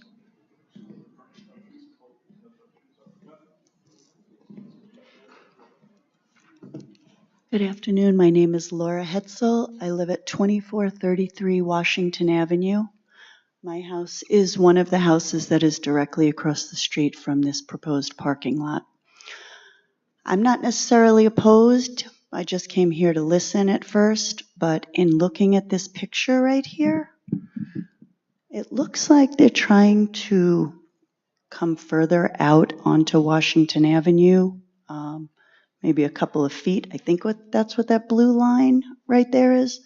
But right in front of my house, we have alternate side parking because the street is so skinny already that you cannot park a car on each side and have a car come through. It is also the street that the emergency room is on. So if they come out any further and the ambulances are going to try to come down past my house, they're actually going to get stuck and not be able to even go straight through to even get people to the emergency room. So I'm just very concerned about this green line and them going further onto my street and making it even more impossible for two cars to actually pass at the same time, which honestly is the truth, and it is why we have alternate side parking there already. Thank you.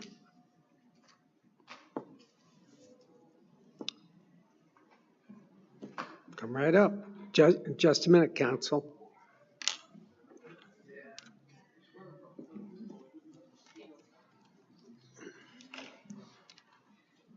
Hi, my name's Tracy Fay. I live at 2536 Mount Avenue. I'm a terrible public speaker. I found it ridiculous that the man spoke about how the quality of our life and there would be no negative impact on them building a parking lot where it's a residential area now. When I moved there, that was one of the first questions I asked, like, where is the hospital? What's the law about where they can come? I know that if I was going to sell my house, that there's going to be people that will be wondering. They're going to say, I don't want to live there. There's a parking lot right there. The hospital's encroaching. They're coming closer and closer to the residential area. They're already in it. And it's really frustrating that it's kind of like hush hush until it's almost too late. And then here they are. I'm not certain that this happened, but I heard yesterday that there was an accident on the corner of Washington and Nassau Parkway where a pedestrian got hit. I'm curious if that really did happen. And I'm certain that if the opening where the emergency room is right now continues, and that's going to be part of the way that people come out of the parking lot, more accidents are going to happen. I agree with the part about they're not paying the taxes. We're paying the taxes, and I'm just really frustrated that they are gradually just taking away our beautiful residential area and making it into a business. Thank you. Anyone else? Counsel, you want to sum? So joining me is Andrew Triolo from the hospital. He will be able to answer some of the questions that have been raised today. I'd like to have Andrew sworn in. Yep. Thank you. My name is Andrew Triolo, Vice President of Mount Sinai South Nassau for facilities as well as support services for the hospital. My address is 1 Healthy Way, Oceanside. I am a registered architect as well as an employee of the hospital for the past 26 years, and I was a consultant for 10 years before that, so a total of 36 years with planning efforts at the hospital. I have been qualified before this board as well as the town board in the past over that 36-year period. And I will answer the questions if you want to pose them, and we'll take them piece. Are you going, excuse me, are you going to testify as an expert witness? I'm going to talk about the operations that were questioned or raised, so I will be testifying as an expert witness for hospital operations. Okay. I'll qualify you in that regard based on the curricula vitae that you just elucidated. Next. Go right ahead, sir. So first, to answer one question that was raised is regarding the traffic study. There was a full traffic study done in 2018 as part of the modernization. The current application involves no parking variance and no new parking demand. Because there's no new demand or no parking deficiency to be solved under the town code, there's no new parking and traffic study done. We were relying on the 2018 study, which did conclude that the parking garage, which was another question, that the parking garage will meet the operational needs of the hospital for patients, staff, and visitors once completed. So I'm just going to add to that, John, if you will. As part of that application in 2018, there were significant site improvements that were made. and all those site improvements had to be done before we started the construction. That included the widening of One Healthy Way, the introduction of a traffic light on Merrick Road and One Healthy Way, the increase in width and a turning lane on Merrick Road in order to keep the flow of traffic moving on Merrick Road, the increase of a turn lane on Oceanside Road. That was for the driveway that was referred to for the one gentleman that said there's no driveway that is shown on Oceanside Road. That was part of the 2018 application, and that was installed as part of the 2018 application. The driveway that exists on Oceanside Road, which is our service entrance drive, has been there since 1972. That has unrestricted turns, so you can come out of that driveway and either go north or south on Oceanside Road. That was all part of the analysis that Mr. Anzalone discussed. And also, just to clear up a maybe miscommunication, the Rockville Center lot is being maintained throughout construction. We're not reducing any parking there during construction. We need all the parking that's at Rockville Center. The reason why we need more parking is we're displacing 328 stalls that'll be lost temporarily during construction. And that stalls are being replaced with, we have currently over capacity. We have about, we're adding 46 stalls that are under construction right now at the corner of Merrick Road and Oceanside Road in the former Te Amo parking lot, strip center. With the additional parking that we're adding, we're essentially coming up to 249 parking stalls with those to replace the 328. The stalls are not temporary. They are actually proposed long-term, and the reason why is they are for the patients and their visitors who come in. The parking garage is strictly for staff of the hospital, so there is a need for on-site parking for patients and their visitors. Obviously, there's been a decades-long problem with parking on the streets, and obviously the town has resolved that through the permit process, restricting it to residents. But we need to have that parking for visitors. And excuse me, the temporary, the visitor parking that they want to do, if it was employees, that'd be a different story. Employees are going to be respectful. They're going to do the right thing. All right. If you want to put visitor parking where people are going to be degenerates, I already had to watch somebody urinate across the street on a tree in front of my house. Okay. All right, enough of this.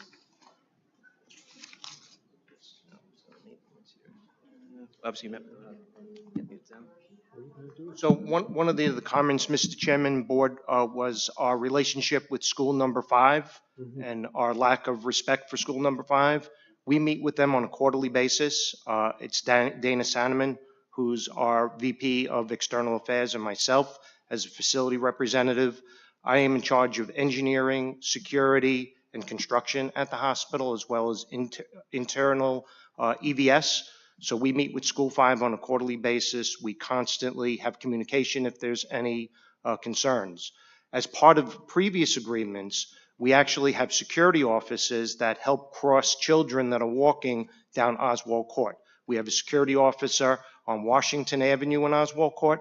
We have a security officer on One Healthy Way in Oswald Court. And that is during any time that school's in session as far as arrival and dismissal, in order to keep the safety of the students that are walking across those right-of-ways. Oswald Court and One Healthy Way are public right-of-ways. They are not owned by the hospital. They're Town of Hempstead roadways. And also, just I know that one was raised by one member of the public was a statement that the plan doesn't show where these new parking areas are going to exit out to. There are no new curb cuts proposed. All parking will be and traffic circulation will be internal to the property, going to the existing ingress and egress curb cuts. Okay. That concludes your presentation. This is not going to be a debate, all right? You had, with all due respect, sir, you had your chance. They're summing up at the conclusion of their summation. We're going to close the case. Just one other comment by one of the latter people that were speaking. They spoke about the emergency department being on Washington Avenue. That was temporary as we were building our J-wing. So July of this year, we'll be concluding and going operational with our J-wing. So the emergency department entrance will go from Washington Avenue, and that entrance is for ambulatory patients. In other words, patients that can drive and walk in and walk out of the emergency department will shift from Oceanside Road, from Washington Avenue to Oceanside Road, and that'll be in July. The ambulance access, which is on Nassau Parkway, will remain there, and that has been there since 72 as well. So ambulance entrance to the campus will remain on Nassau Parkway, but the ambulatory patients will go from Washington Avenue in July to Oceanside Road as part of the J-wing construction. So with that, Mr. Chairman, members of the board, that concludes our case. Okay. Any other questions from the board? If not, do I have a motion? I move the hearing be closed. The case will be placed on the decision calendar. When the board reviews the minutes, et cetera, you will be notified. Thank you. Have a good day. Yep. That concludes the afternoon calendar.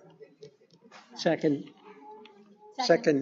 All in favor? Aye. Any opposed? That concludes the afternoon calendar. This guy's a dick. Yep.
I move case, sorry, I'm sorry, Hold Kim. I apologize.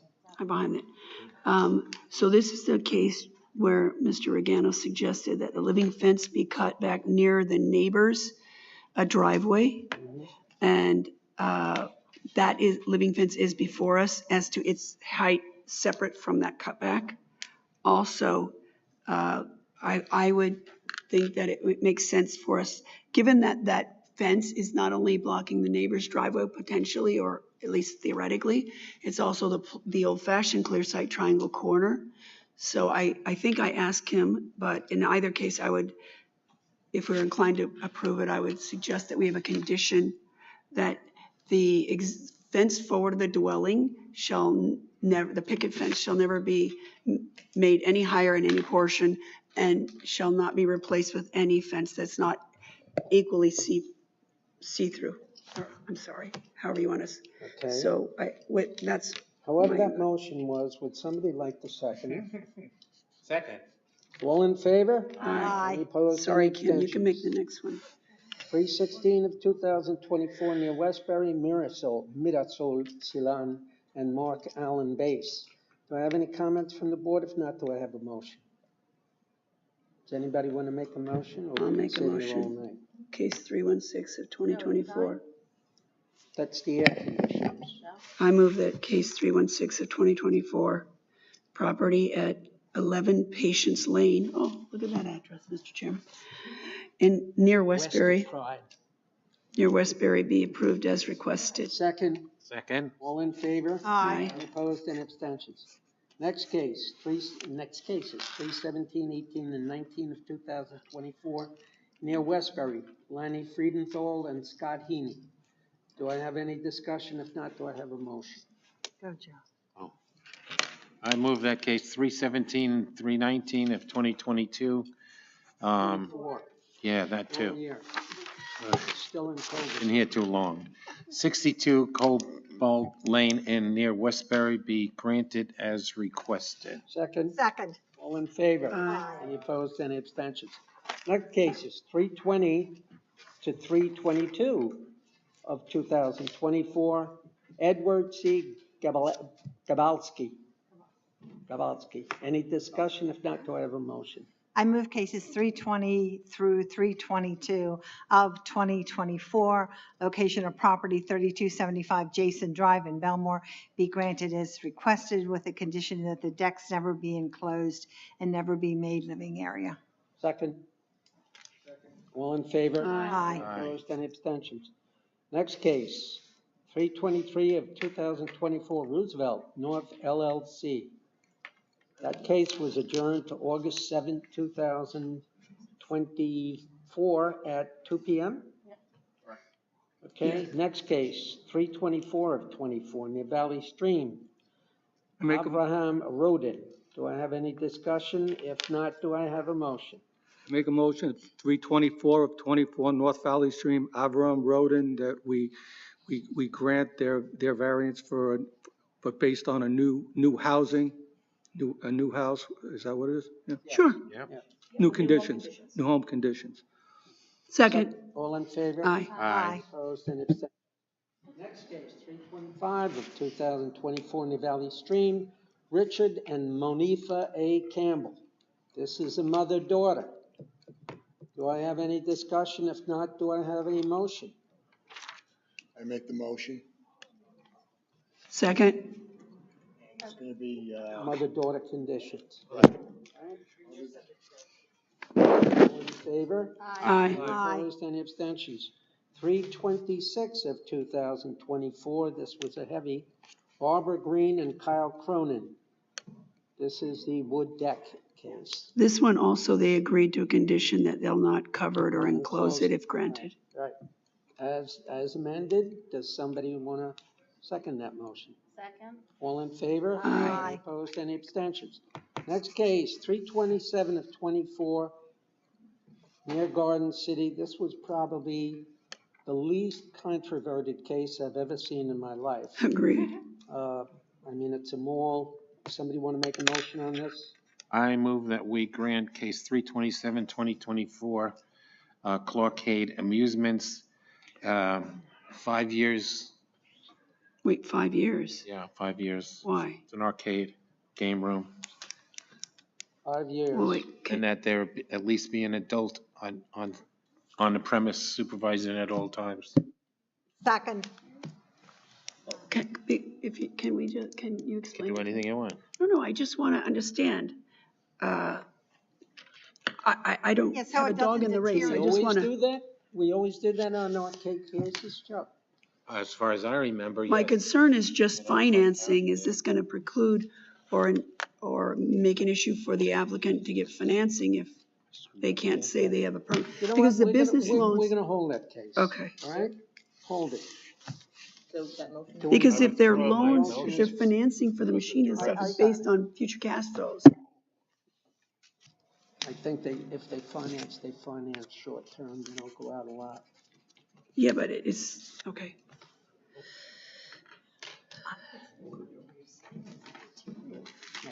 Yeah. Make a motion on that? We're gonna hold that. Right. Case 150, 118, 2024 Uniondale, 261 Uniondale Avenue. That was adjourned. That is adjourned to July 24th at 8 p.m.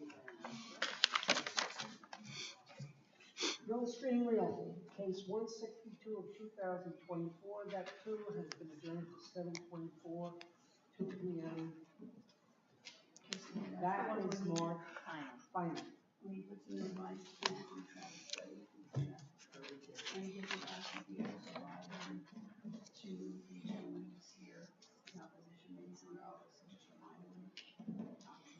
I didn't remind Mr. Nelson to come. Yeah, I mean, if you think, case 138 of 2024, we're gonna hold that. All right, And I'm recused on that, Christine. maybe not.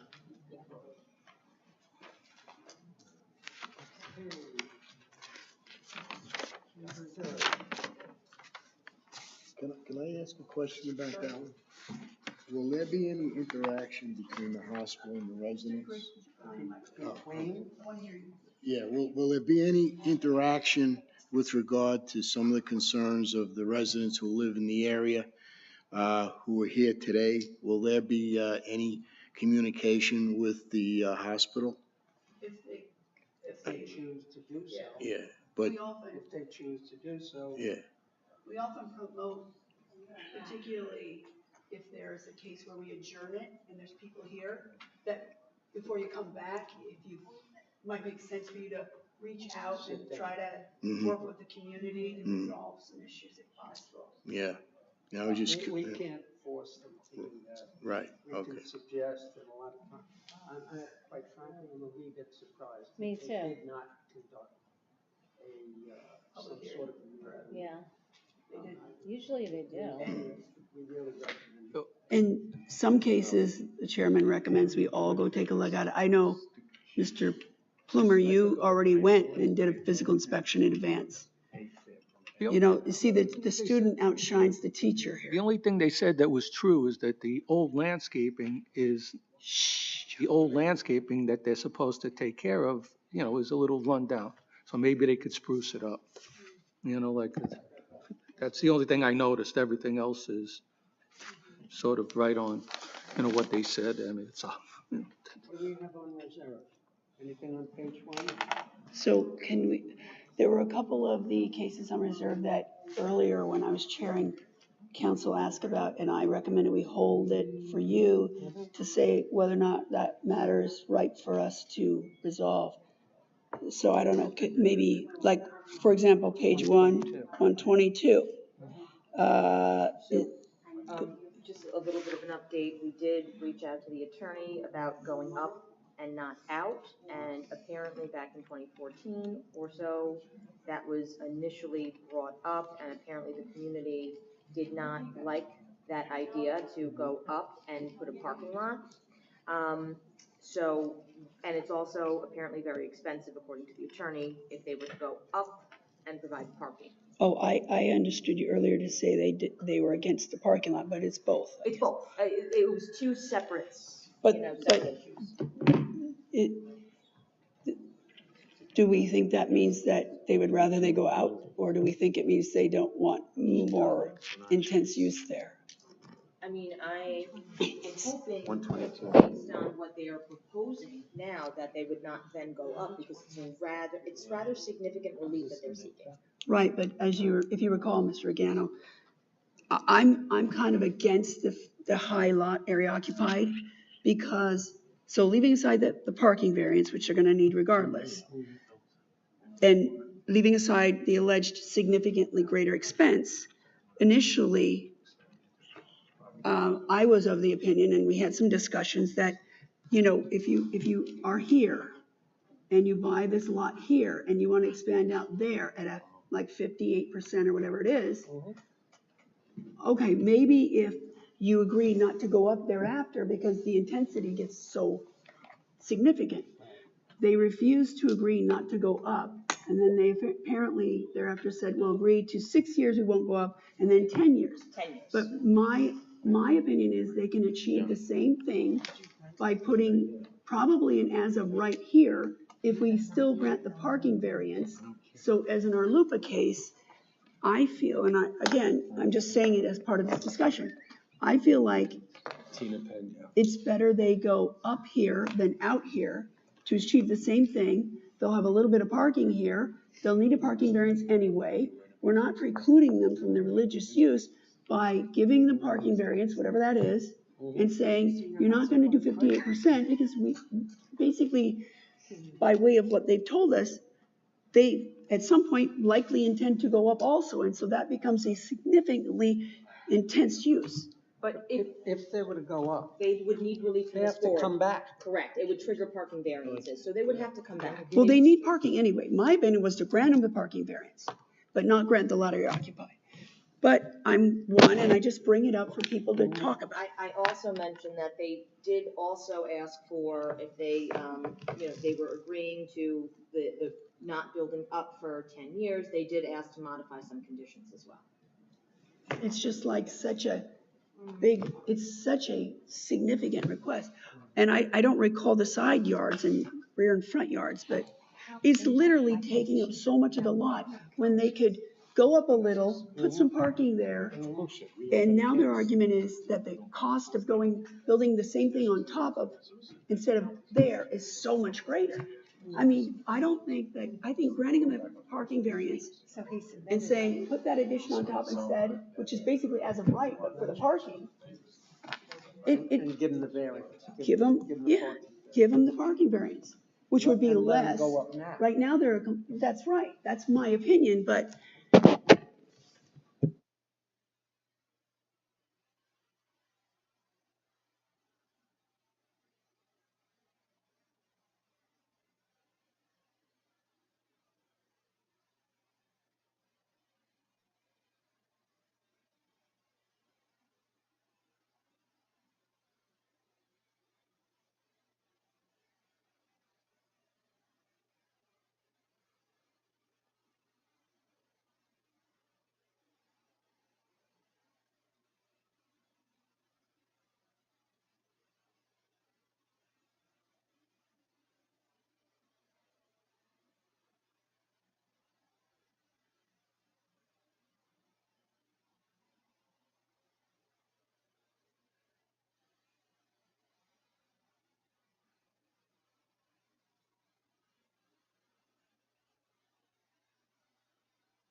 cases that apply to one. So, Mr. Chairman, if I might, I'd like to make a couple of motions. Wait a second. How can we acknowledge this as a site plan when the other one has got defects? The pergola. No, we're not on that case, Joe. I know, we skipped it because it has defects. But we're on this case. Oh, that one? I thought you were on the Village Franklin Square one.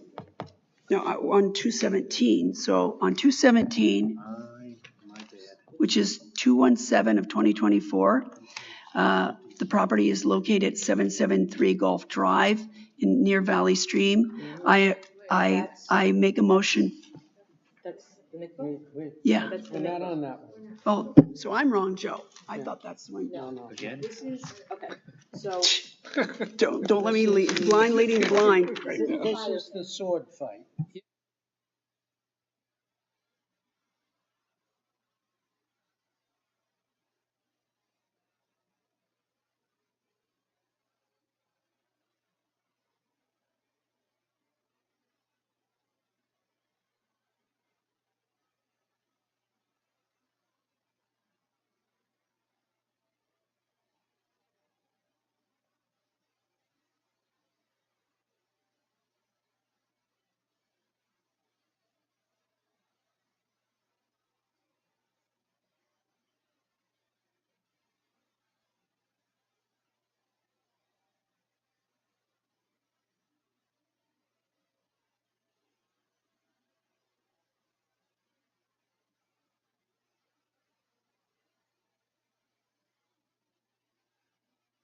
Oh, Thank you for putting. so I would make a motion as it relates to case, 753. yeah, to 753 of 2023.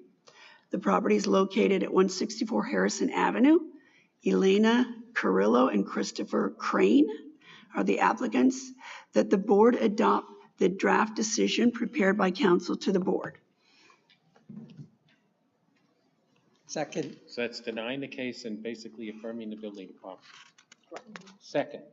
All in favor? Aye. Any opposed, any abstentions? The two new members cannot vote on that case. Yeah, but none of these cases. Nothing We, today. we. Okay. Okay. Call Torah Talaf. We're gonna hold that. Affirming the building. Supreme Wait, Collision. which one? Wait. Oh, wait, which That one was did you say? 794. We're gonna hold that. The Hungry Harbor one. Yep. That's 500 Hungry Harbor. I had just a thought, and I'll just throw it out just as a thought, not a motion, Go ahead. that we grant them the religious use but deny the variance. Which variance? The, The lot area occupied? no, Can you see the case by number? Because we got a lot of Hungry Harbor stuff. This is 794. 794, they are there without the requisite permits, and they're worshiping there now. Can we hold that? Yes, of course. What? Supreme Collision, 788 of 2023. Anybody want to make a motion on this case? I would like some input from the board members. I think most of us have inspected it. To be perfectly honest, I have mixed feelings in that, number one, the spray booth is not required for a lot of the spraying that he does. The primer or whatever was the testimony, and that stinks a lot. So as it relates to that, it seems like it's better there's a spray booth than not a spray booth as it relates to the neighborhood.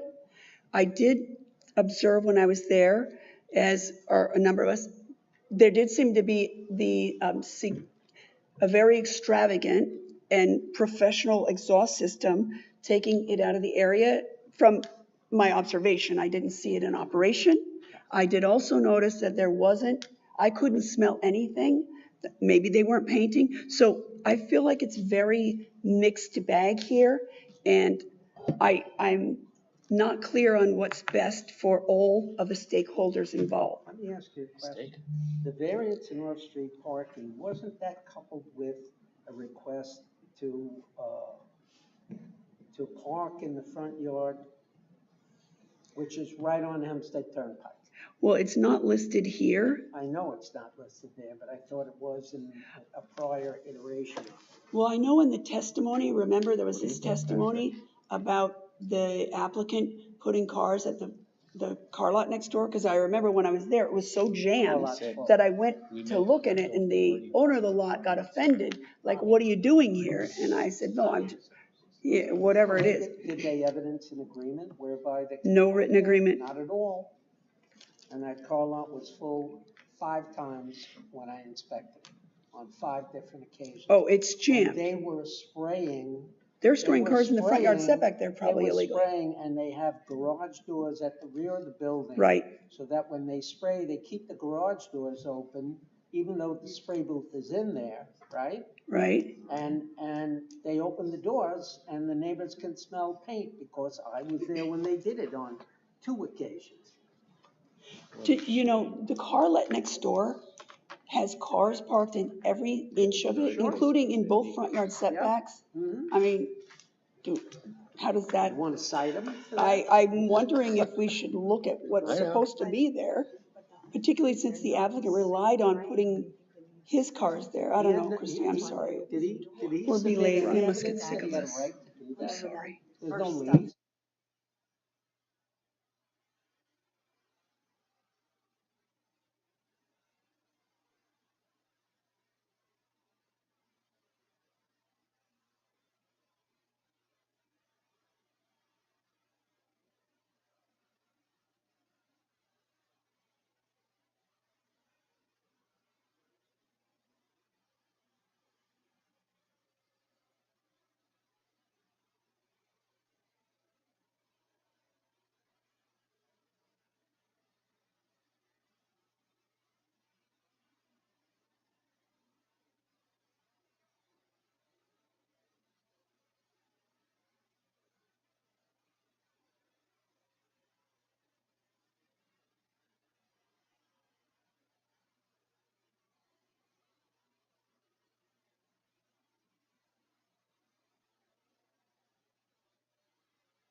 So this case is right next to another case that was granted recently. The lot area occupied that's requested is about 57 or 50, somewhere between 54 and 57. It's significant. I will say that this lot area occupied in most places would be significantly over-intensive use of the property. In this case, where it's located is it backs up to a bunch of dunes and open space and then water. So I would say that it doesn't give you the feel of this intense use that you would otherwise have. And I would say that the one reservation I have is that this lot area occupied just across the street from this house is a completely different case. And my concern is that this be used as some sort of, this and 86, which is the neighboring property, which has also a high. I think in this decision, and I hope it was in the prior, that in this decision, if we articulate that the reason this is acceptable is because there's so much open space around it that it does not give you the intensive feel and character that it would if it were just right across the street from this house. So this is significantly distinguishable, and that being the case, it's okay, and I would suggest that we draft a grant. Now, the third story addition with the balcony, I'm trying to remember that. Christina, can you start a draft? But can I look next week? Next week, I want to just refresh my recollection about, because I'm not sure about the third story, because that's another issue that is being just blown out of the water very quickly. Send her the proposed, not the plans, but, a snapshot of what that third story is going to accomplish. Sure, the plans of the actual. Yeah, and will you just shoot me a text to check? Yes, I've been trying to do that. No, it's not. Let me ask you something. To get up to the third story,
as it relates to cases 292 through 294 affecting the property at 1859 Dutch Broadway. I move that the board adopt a negative declaration as to the sequitur termination.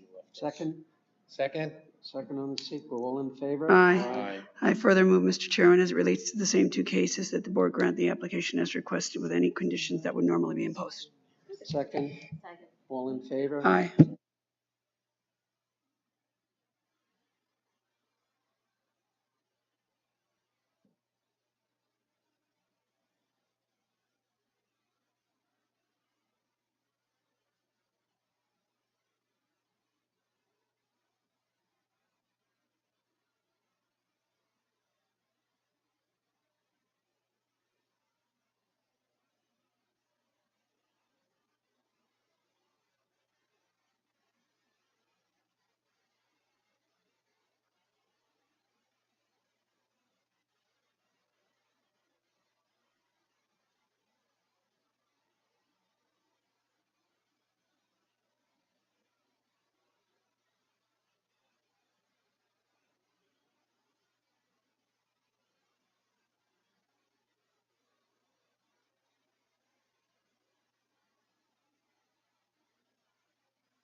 Earlier today, we had a few rehearing requests. One of them was 5 Cook Street in East Rockaway, case 39 of 24. You'll remember that was that very small lot in East Rockaway. It was the 20 by 100 that had they were requesting a significant lot area occupied variance. They made an application for a rehearing. Basically, they are planning on removing the deck and the shed. 2 illegal structures they made before they came in, which pushed the lot area higher. And they would like to keep the rear addition, which houses their mechanicals. It's the boiler and hot water heater. So this is one that, like, on the merits, I'm inclined to think it's a reasonable request. I wish it could be done administratively in a way, because since we did deny that, I feel like maybe because I'm less excited about granting a rehearing, because I don't want to keep doing that. But it's up to you. Well, how do we do it administratively? Can we? I don't think we can. We can't do the reopening, the sua sponte. I mean, can we do the sua sponte reopening? And then based on the new request? We can't just revisit our decision and change it, I guess. You know, I mean, the issue was the significant lot area, request. They're bringing it down. They're trying to keep a porch. They're trying to keep what houses the mechanicals. So they want to take it down from 57, or was it over, is 57 the new proposal? No, the new proposal is 43.4. So it's a 35% area, it's allowed, so that's barely over it. And That's why it's okay on the merits. The question is how to do it. Right. Which, I mean, personally, I think if they filed a new application, it's substantially different, you know. I just wish they could ask us, they can't write a letter to reconsider. This is a It's maintained. a rehearing. It's maintained. But So we can't. no harm, no foul. Let them come back and do it over again with the new proposal. With a new hearing or file a new case? New case. And we can't entertain a motion to reconsider? I mean, can we do a sua sponte reopening? And then based on. I don't know, I meant like an administrative reconsider. No, that, I don't think we could do that. Administrative reconsideration. No, That's a coin of phrase. Yeah, no, I don't know, however you think we should do it. I think on the merits, this is. Yeah, I mean, I think, I don't think there's any issue that it's a reasonable request now. Question is, how do we get there without setting too much about, let's hear everything second time if you don't get it the first time? Well, again, I do think this is a little distinct because it is such a unique parcel. I like that. 20 by 100, that you Okay. put a milk crate, you're over lot area. So what's the most efficient way to do it, rehearing? I think a rehearing. All right, so I move that we rehear case 7 It's 39. Case 39 of 2024, to entertain evidence as relates to significant change in the proposal. Second, Second. it's a request for Aye. rehearing. Everybody's in favor, right? Aye. Okay, unanimous. Okay, there's that one. Okay, so we have another one. So case 18 of 24, This is request for a rehearing. rehearing, correct? Good. And so this one, the only, okay, so, yeah, so we're respectfully asking the board for a rehearing regarding the previous application to maintain a cellar entrance and roof over patio. We understand the board's concern with an outside entrance that may lead to an illegal use of the basement. The owners are more than willing to close out the outside entrance and install an egress window. They would, however, like to keep the roof over patio. The only issue with that was the side yard of 4.9 rather than 5 feet and the side yard aggregate of 10.9 rather than 15. A previous variance was granted for the side yard aggregate for the attached garage in 1952. The roof over patio is well maintained and it would cause financial difficulty to remove that as well as closing the entrance and installing the egress window. We would like to request a rehearing to maintain the roof over the patio only. They'd close the cellar entrance. Close the cellar entrance, they would install an egress window instead. And But again, they wanted to keep the stairs though. they want to keep the stairs because it's just the expense. Wait. Yeah, exactly. Hold it. So what are they gonna remove? The door? The that door. goes into the house? The door. Screw that. That ain't, no way. No, just so, this is. Fill what it we're in saying. with concrete. But the thing is, John, if she filled in this much on the stair, like, in other words, take 3 inches off her stair, then she can have it anyway. The whole stairs, because they're below grade, right, Christine? They are below grade. The issue. So how do you prevent them from keeping essentially the stairs? So all they have to do in this case is just close the door. Well, they would change it to an egress window. Yeah. Which would be a sliding door. You know, it's just for the week. There's no It's gonna be the disagreement, one for the you're week. exactly right. But they're But it was entitled just- to have them if they were just 3 inches further in, right? Yeah, but they're not. Who's the applicant on this one?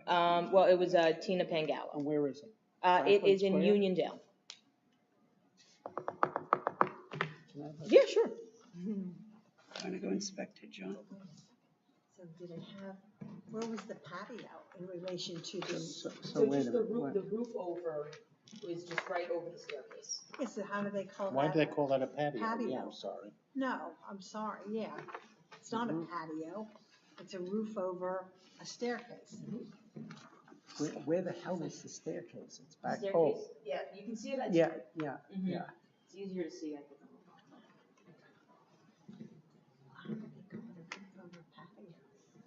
Because it's a combination of it's a patio and it goes to the stairs and it covers it. There's no patio. It's a subterfuge. It's a lie. It's not true. It's a staircase. It has It's a a roof over scam. it so the Fill it people in. going into the basement don't have to get rained Fill on. it in. They can put it back on the side yard.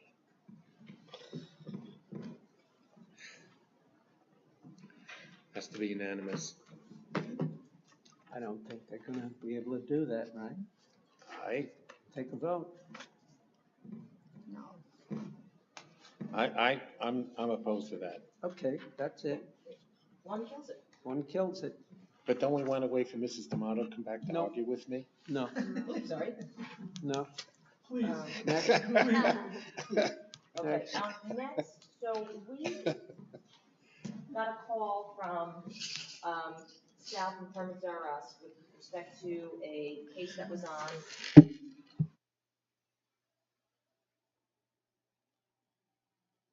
Last week, you'll remember it was Boulier, 938 Alhambra Road in Baldwin. You actually inspected it and you were not a fan of the fencing that was in front of the board.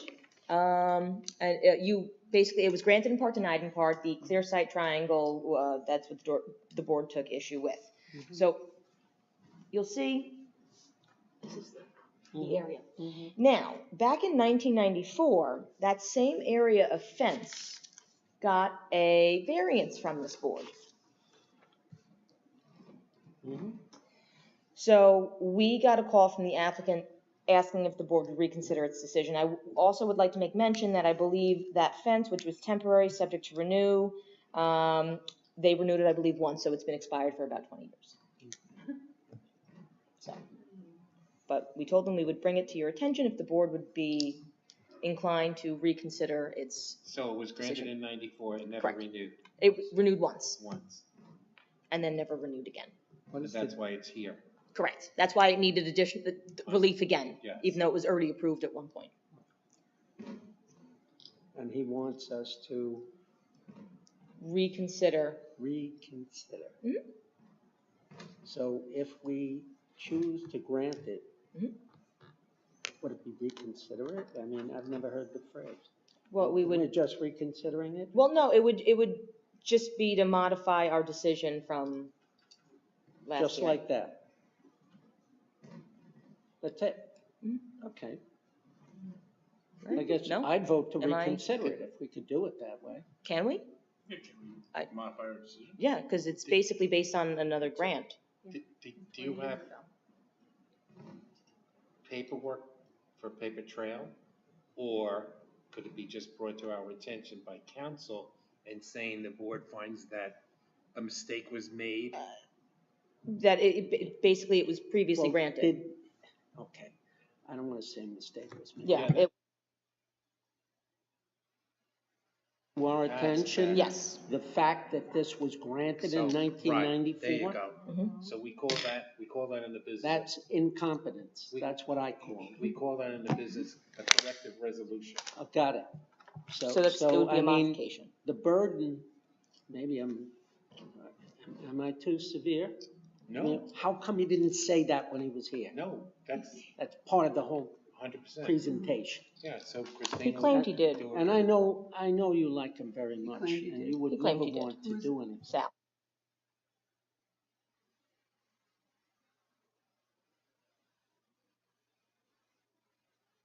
Decision.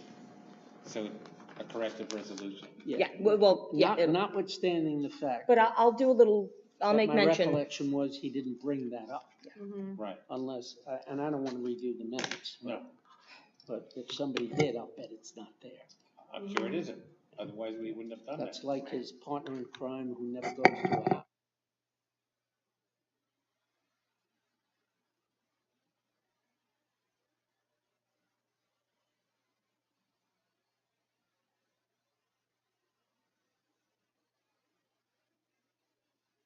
Anything else? I think that's all well, we have two, yeah. Those two.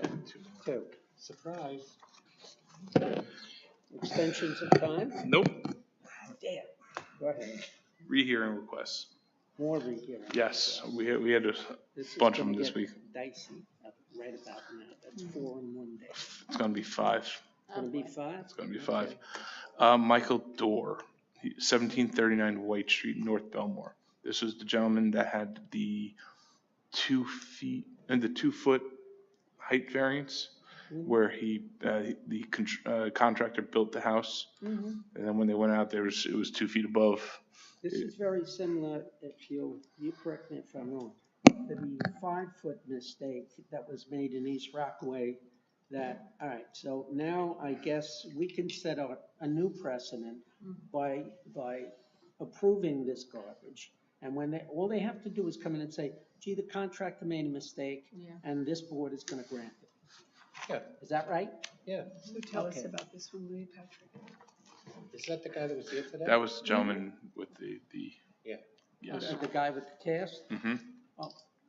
And what was he mumbling about today? I missed that. So he feels that he has new evidence that would change your mind regarding the cost analysis. It would be. He built it on a marsh, it's sinking. He feels it would be too much of a financial burden on him and his family. He has documentation of miscalculations between the placeholder. There was miscalculations done that when it was originally submitted to the building department. The building department didn't bring up.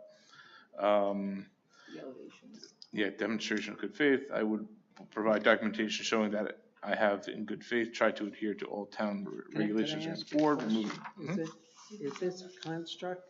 No, to maintain. To maintain. Come to file a new case. I'm not gonna Well, we wanna grant 5 finish- rehearings. No, this is You're not. the one who this was is- worried this is about the first setting time for a precedent. rehearing. This is the first time for a I just rehearing. haven't heard it all. Okay. Yeah. Go I'm just ahead. trying to hear what. What else do you have? This My is- understanding is. This is the case that got denied, and now he's saying, please, please, let me have a rehearing. Another bite of the apple. That's what's here now. Mhm. And it was determined that 2 foot higher really blows an average for the area. He does say in addressing presidential concerns, I understand the board is concerned about setting precedent by approving this variance.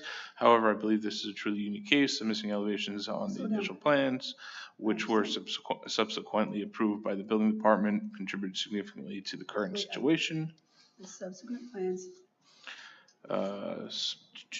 The missing elevations on the initial plans, which were subsequently approved by the building department, contributed significantly to the current situation.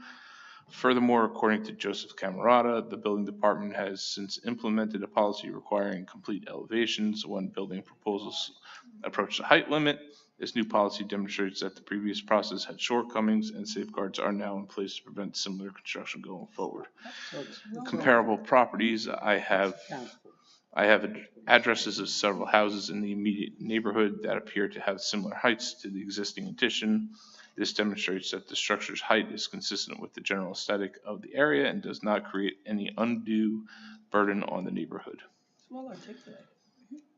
Conclusion, granting the variance would allow me to retain the existing addition, without causing any harm to the neighborhood character or introducing any safety concerns. The financial burden of bringing the structure into compliance is substantial, over $60,000. I kindly request the board reconsider my variance application and allow me to present the additional evidence outlined above. Thank you for your time and consideration. So you built an extension on the home, or this is the home? The home. The home. And apparently they found. And they're living in the home? Mm-hmm. And they found. And there's no CO in the home? Not now. And they found the issue after it was already constructed.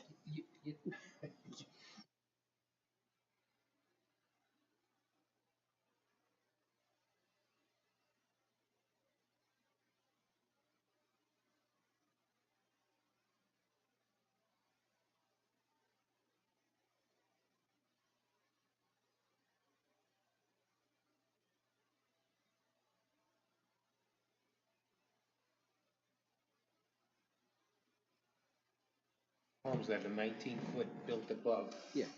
30 feet in the area, that would not establish a precedent.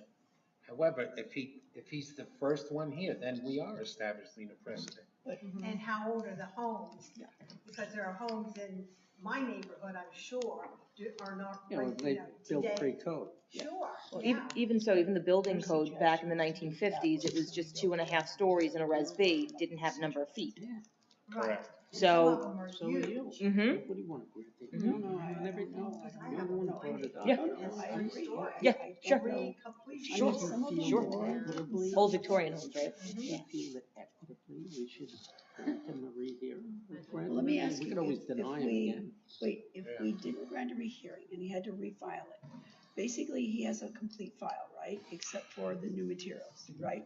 So how does it work? He's gonna go into the BZA, get the checklist and go, oh, here's my checklist completed? My understanding is basically the same thing, because he has to go back to the. He would have to go through the whole process. So it's not like this really saves much time. Yeah, but Okay, well, that's what I'm asking. Yeah.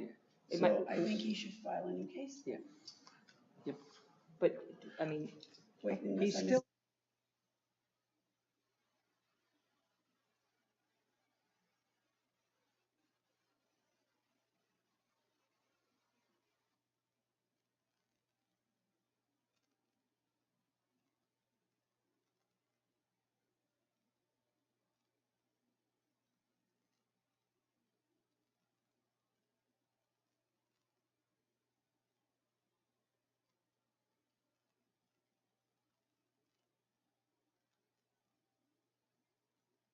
Well, if he starts a new case, which is his right, we can deny it for administrative res judicata, if he's asking for the same exact relief, right? Mhm. You don't get two bites at the apple. If we grant the rehearing and hear him, then I think the clock would start ticking again for a I don't 78. want to grant him a rehearing. Yeah. Let him file Okay. his 78. No, he doesn't have to perfect it, he doesn't have to pursue. Yeah. But I would suggest that you tell him he's got to file a new case. And the board's thinking is, he's in the house, he can't get violated, he doesn't have a CO, where's the harm? If he really has additional proofs that he didn't submit, was he represented by counsel? The architect. A layperson did it. Yeah, an architect. A layperson, I forget who it was. Mark It was Mark Anthony's office. Mark Anthony. Oh, okay, that's doubly insured. Let him get a new. Well, you know, I mean, he comes in here sometimes with, you know, dirty hands. Yeah.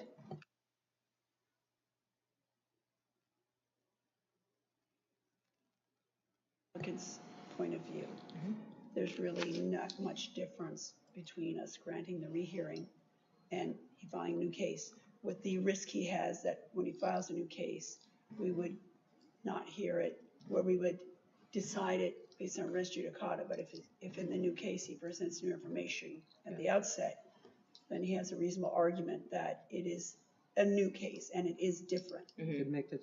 Then the board would make this entertain, pitch. you know, his request.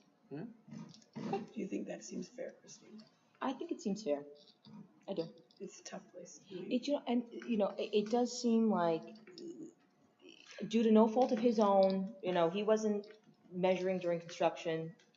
You know, it's unfortunate, it's just unfortunate. He doesn't seem like a, you know, there's no bad faith here.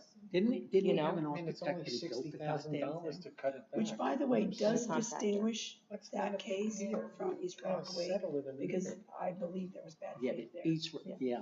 That's what I'm He was a saying. contractor living Yeah, next this door, guy, Yeah. and he could read plans, And and how he do you knew not damn know well. when you have zero setback? Yeah. And what's going Yeah. on with that case? It's That is just- 78? It is what it is. No, I think- it's Or they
brought to our attention this new and relevant piece of information, can we come back in because we have new information that is relevant and. That we and could not have discovered. Yeah, or within reason, yes. Okay. Listen, we just get asked to Based bring on the the report application. remarks, we did more inquiry. I know, but that's it. So denied, they can file a new case. They can file a new case. And then I'm we'll just have to saying. think about how I'm we just saying. deal with the issue of the res judicata. Well, I would say that this one is I would say is substantially different, and we did grant, a similar variance of a neighboring house with a similar setback.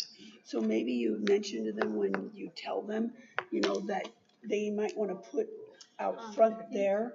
And somehow, if it were me, for example, somehow when I filed my new one, I would try to get the new information out front.